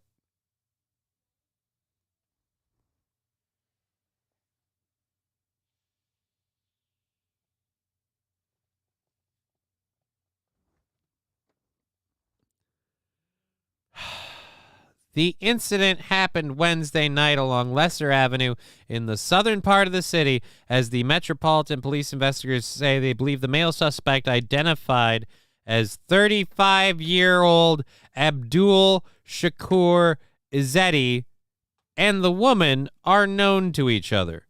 It was reported that a man had thrown a child to the ground and that a substance, which we now know to be alkaline, had been thrown. Superintendent Gabriel Cameron said. The man attempted to make off in a car but collided with a stationary vehicle and then made off on foot in the direction of Clapham. All right, so never mind. He wasn't in the car. Cameron said the attack injured a 31-year-old woman and her 2 daughters, ages 8 and 3. All 3 remain in the hospital as of Thursday morning. Oh, look, we have a picture of the guy. Let's open image and new tab. How bad is that? Again, can't believe that that's the guy's picture. That's shocking. Oh, my God. Oh, my God. Oh, my God.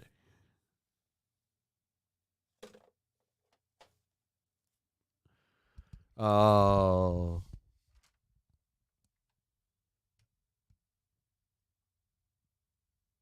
Knives in UK, am I right? Frying pans when you get home late at night from a pub. And then, I'm sorry, I'm catching up with the chat before we switch back to this here. Charlton Heston from My Cold Dead Hands. 2 neighbors, yep, we covered that. And what they need to do is allow a belt to hit some asses. Okay. Schools, the schools will steal the money. Boop. School will buy Pepsi vending machines. I'm playing Is He Racist card. The attacker is Muslim. Oh, shit. Yep, Saint Ren, you're not racist.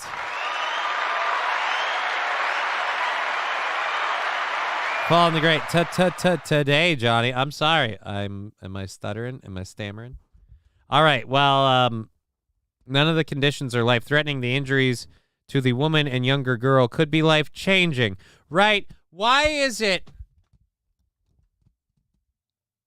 There's literally one culture of men that when they feel slighted by a lady, they take it upon themselves to scar them visually for life so they'll never look normal and be attractive to other men or whatever like that. There's really, really only one. There are all sorts of jilted lovers in all colors of the spectrum of the rainbow, but there's really only one.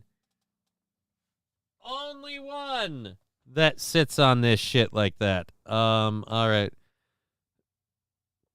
The police said the 3 women, 2 in their 30s, and what? 3 women.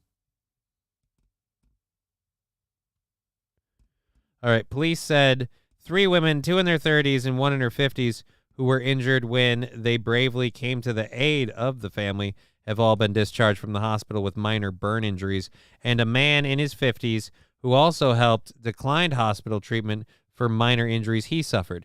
5 officers who responded to the scene suffered injuries but have since been discharged from the hospital hospital care after receiving treatment. All these members of the public and my officers deserve enormous recognition and praise for coming to the aid of this woman and children in what has been a terrifying scenario. We will provide them with all the support that we can. We believe he traveled down from Newcastle earlier that day. We don't know yet what led to it. We're working to establish the circumstances. While it appears a targeted attack, he is a dangerous individual, and we urgently need to find him.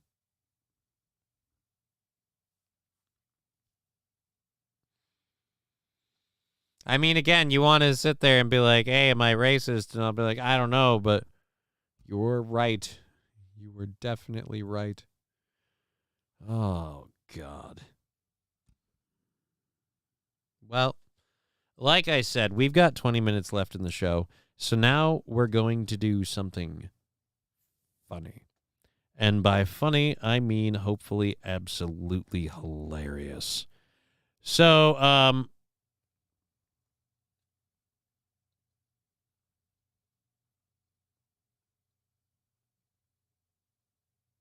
oh, this is an old school clip. Okay. So this is longer.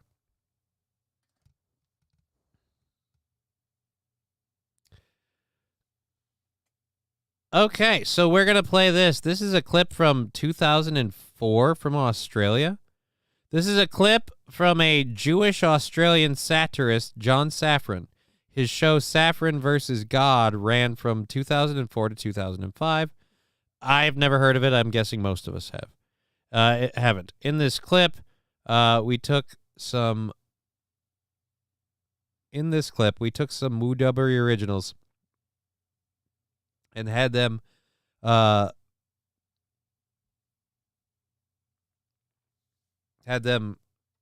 put those woke signs on the left to the test to showcase those woke house signs to the test to showcase the hypocrisy on the left. Okay, so I'm just gonna play this one. Some Aboriginal people say that because their religious system isn't exactly comparable to, say, Christianity, non-Aboriginal people have a hard time getting their head around it, and that nowhere is this more apparent than over land rights claims, which can often be more about spiritual than conventional real estate issues. For example, in 1991, the Jarwin people wanted land protected at Coronation Hill in the Northern Territory, because they were convinced that if the spirit Bulla was disturbed, it would visit great sickness upon them. But not everyone is closed-minded to Aborigines and their spiritual beliefs. What you've got to understand is there's 2 types of people in this world. There's right-wing people, who are evil, and then there's left-wing people, who are good. For example, right-wing people don't want to give Aborigines any land back. However, left-wing people are a different breed.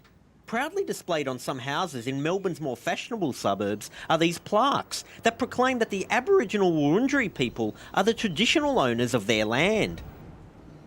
This is Clifton Hill in Melbourne, and every day on my way to work I drive past a house that has one of those signs. So I thought, seeing they acknowledge it's really Aboriginal land, and seeing Aborigines want their land back, what better opportunity for a land transaction that the left are always talking about? Thanks for coming along, guys.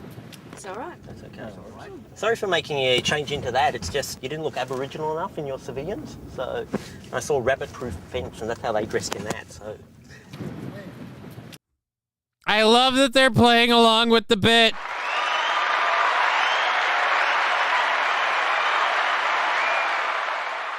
Oh my God, this is good. God, this is good.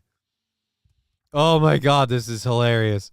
So let's go see these. I'm in favor. I don't know if you guys are liking this or not, but I'm loving it. So I hope you are too, because I want to keep going.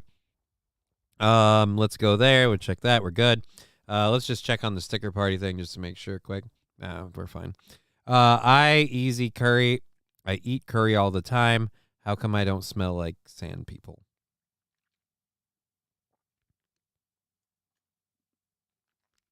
I'm going to clear this off for a second so we can enjoy the satire happening on the screen.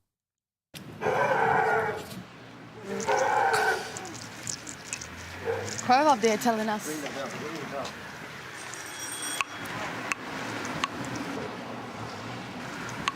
Hello. Hello. We've seen your mark here on the wall. We're the Wurundjeri people. Yeah. Where you come in, we've seen the sign.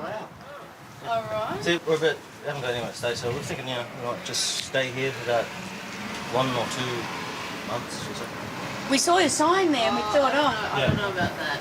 No, just us. No, we won't be in much trouble. How did you know about it? With the sign. We saw that sign there. We wouldn't ask only for the sign. Oh, yeah, it's a sign. It's a sign there. I know the sign. I don't know who's put it up there, so. Oh, well, we'll just leave it in the back.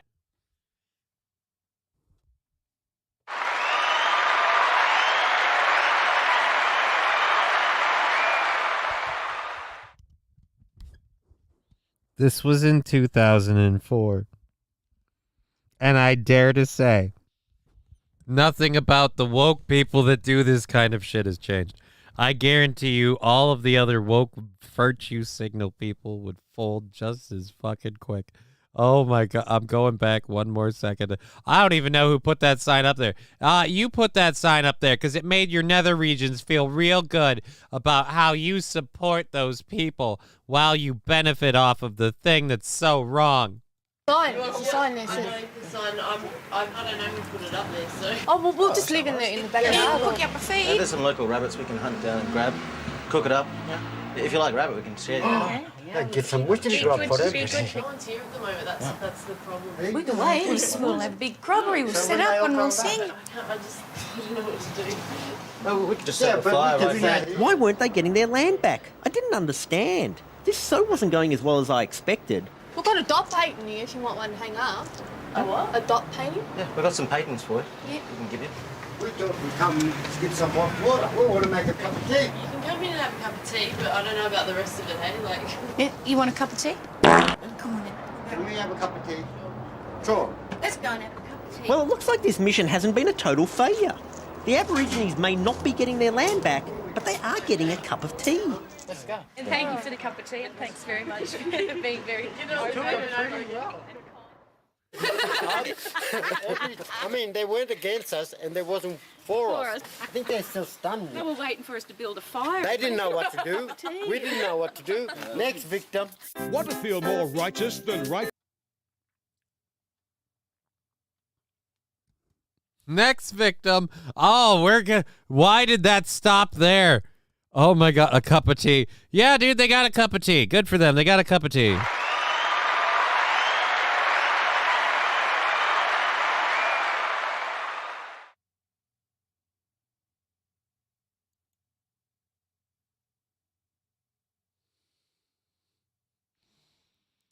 All right. There we go. Boop. That was awesome. I thought that was great. I'm sorry. Maybe not as much. The audience seems to have dropped down a bit. I thought that was fucking hilarious. They folded so fast. Look, I can give you a cup of tea. I don't know about all that other stuff. They're afraid, right? They're afraid. They were, and I love that the grandpa was, or the older guy, whatever, fucking silver-haired fox there was like, dude, it was fucking hilarious. Where's the next victim? Let's keep going. Like, I love the, let's just go down the street from group of people to group of people to group of people in the, just fucking, and they they leaned in so hard. Like, look, we can cook up some rabbits, and they just started doing it. They sensed the bit, and they're like, we understand what's happening here. Yeah, let's fuck with these people. And those stupid idiots just went, oh, yeah, sure, we don't, no, we don't want you to cook up rabbits. That's not what we do here. Uh-huh. I mean, you could be like, oh, wait a minute, you really do that sort of thing? Let's drop the audio for a second and grab a couple video things to play. This one's from a year ago. I don't know if people have seen this or not. I don't know if I want to do it or not. It's just not, there isn't really much of a point. I was going to... that's a one that sucks. You know what? Let's look at, hey guys, how about spoiler alert, commercials from the 2024 Super Bowl. How about some 2024 Super Bowl ads. We've got to look at them, and we'll give you a look at them as soon as this ad is over. It's got ads. AIDS ads. Coach, I've got ads. The turbocharged Volkswagen. Oh, fuck you. Leftover chicken, scallions, cheese. What am I going to make with this? Mayo. Kate McKinnon gets suggestions from the Mayo Cat to flavor up her leftovers by putting in Hellmann's mayonnaise. Want to go pound some milk and rip up my couch? So David and I are going to be in a little commercial. Be honest. I am. Honest. Wait a minute. David and Victoria Beckham recreate a viral moment from... All right, so we're just getting teasers of these? I wanted the actual ads, you bastards. Don't tell me that. No, I thought we had the actual ads.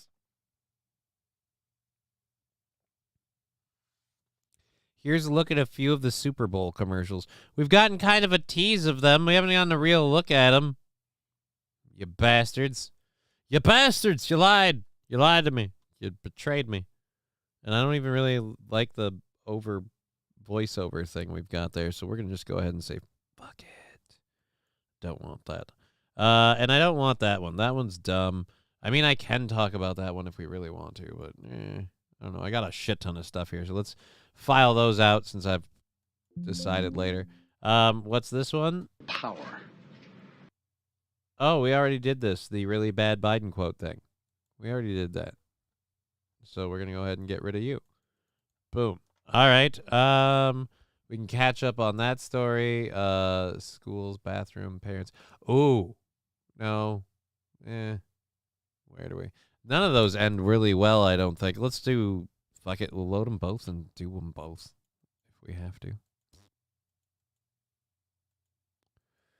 All right, so we're going to catch up on, if one of these has a video, it's going to get moved to the top of the list. Yep, you don't have a video. Wait a minute, what? School district is planning to put cameras in student restrooms. When nature calls, the Houston County School District will be watching, and some people aren't too happy about that. I can't imagine that. You mean a school is putting cameras in the bathroom, and the parents are like, hey, I don't really want you to watch my kid taking a dump.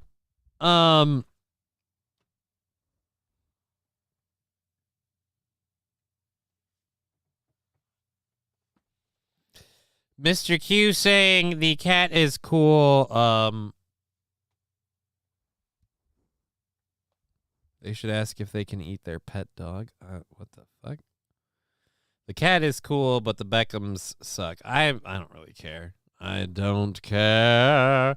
I don't care. I was hoping it was going to be just like, hey, here's a collection of ads from the Super Bowl. It's just her talking about them, showing Spice clips of them, being like, hey, so this is one of them. This is like they kind of give away the Mayo cat ad.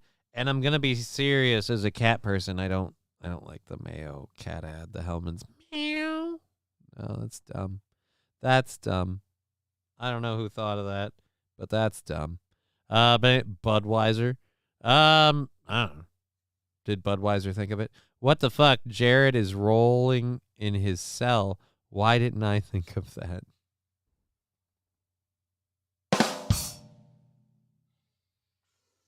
Oh. I mean, yeah, again, like I said, can't imagine why parents are upset about wanting to put cameras in the bathrooms of the public school. I have no... Why? WDHN's Robert Smith Jr. has the story. Some Houston County parents are angry that cameras are going to be installed in bathrooms at their children's school. Not want to, going to. Oh, we've skipped the part of, should we do this? What do you guys think? And we've gone straight to, oh, by the way, I want to see you tinkle. That came out before the Houston County school system made parents aware. It bothers me very, very much so because, I mean, we're arresting people for... Why? Why? Why does it have a piercing above its lip? What is the point of this little dimple thing? I'll tell you what it's not doing. It's not distracting me from your very apparent lady mustache. It's not distracting me from the lady stash at all, which, by the way, scientifically speaking, comes from abnormalities in your diet, typically associated with periods of fasting and periods of indulging. So, you know, like intense, I'm going to drop weight, dieting, not eat for 2-3 days. You start causing hair growth. And then you start eating healthy and you start providing, and then that hair grows stronger. That's the way it works. Child pornography and, you know, invading people's privacy and all that. What is this? I mean, do we have an okay about this? Did they come to us and talk to us about this? No.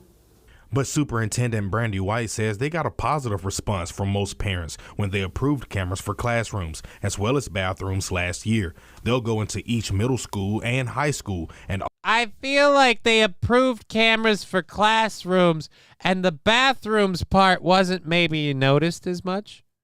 Did they not bring it up as much? Hey guys, we want to use cameras in classrooms. Yeah, that's great. In bathrooms.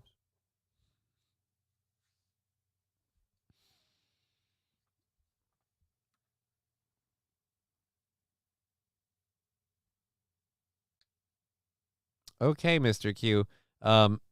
If that's your idea of the best commercial, all right. All elementary schools except Rehoboth Primary, which is kindergarten students on up. We started checking into the legalities of how we could do this, and you cannot face a camera toward a urinal. You cannot face a camera toward a stall door or inside a stall. You cannot face a camera toward a mirror that would reflect any of those things. They plan to place dome-shaped cameras that cannot be tampered with either at the entryway or in the common area of the bathroom in an effort to reduce bad behavior. When we started looking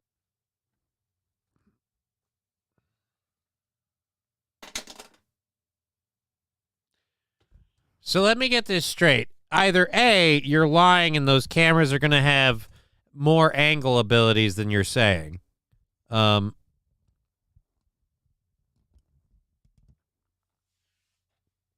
Or you're putting these cameras in and they're going to face just the entrance ways, like right then and there, and you're not going to you're going to catch people entering and leaving, but unless you know specifically which people did something, what does it prove? It proves people came and went in a public space. They don't do the fucked up shit just in the doorway. They usually do it in the stalls. Again, I don't understand the point of this now. Looking at the problems, most of them occurred in the restrooms. And so we at least want to know who's going in, who's coming out. Shaped cameras that cannot be tampered with either at the entryway or in the common area of the bathroom in an effort to reduce bad behavior. When we started looking at the problems, most of them occurred in the restrooms. And so we at least want to know who's going in, who's coming out. You know, you won't be able to see everything, but it will give us a pretty good idea and hopefully prevent some of the students from doing that, them knowing that there's a camera right there. But some question. It will be, they're not going to beat up other students. But in terms of graffiti, vandalization, smoking weed, you're gonna have difficulties again, and it just seems either A, the cameras are gonna be in angles that, in my opinion, very questionable, or B, this is the part that I really want to point out, they're not gonna work. Sandy saying, I gotta go. Thanks for the great show. Have a wonderful evening. Well, thank you, Sandy. Head on out. Why now? There have been incidents in the past And parents like Brittany Adams are not sold on the idea that cameras will prevent any problems that could happen in bathrooms. When this starts, this is going to be the largest thing that you have to watch. You have to watch your kids, make sure they don't change when they go first thing in the bathroom or whatever. Just because your teeth look so effed up, and it's got to be because of this thing.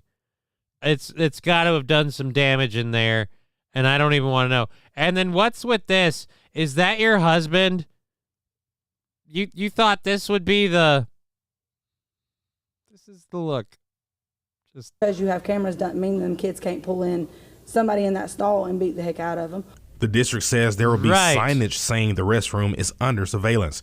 After hearing a few concerns, White has talked with parents like Adams and says they do understand the need. And we do plan to take all the directors. We're going to go to the PTO, first PTO for each school, and discuss this and answer any questions or concerns that the parents may have.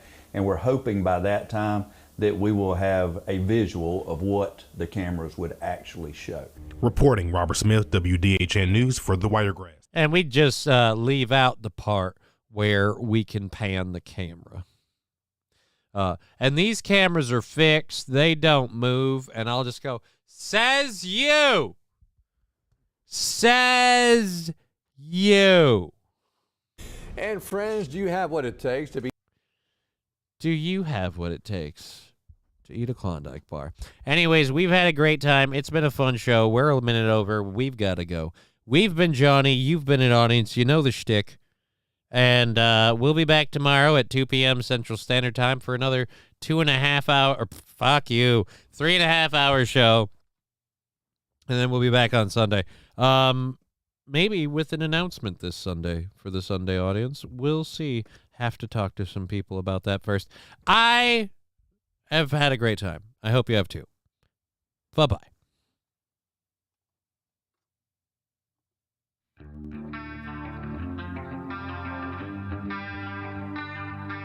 I am not pregnant. Quash that baby rumor right now. I'm just fat, damn it. I'm just fat.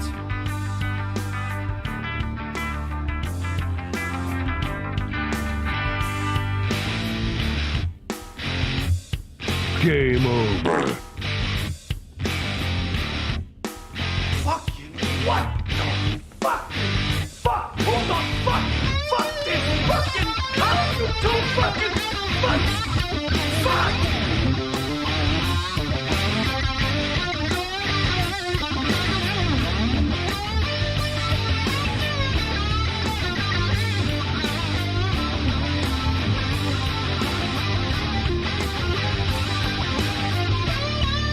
I'm a 50 terabyte self-evolving neural network double backflip off the high platform.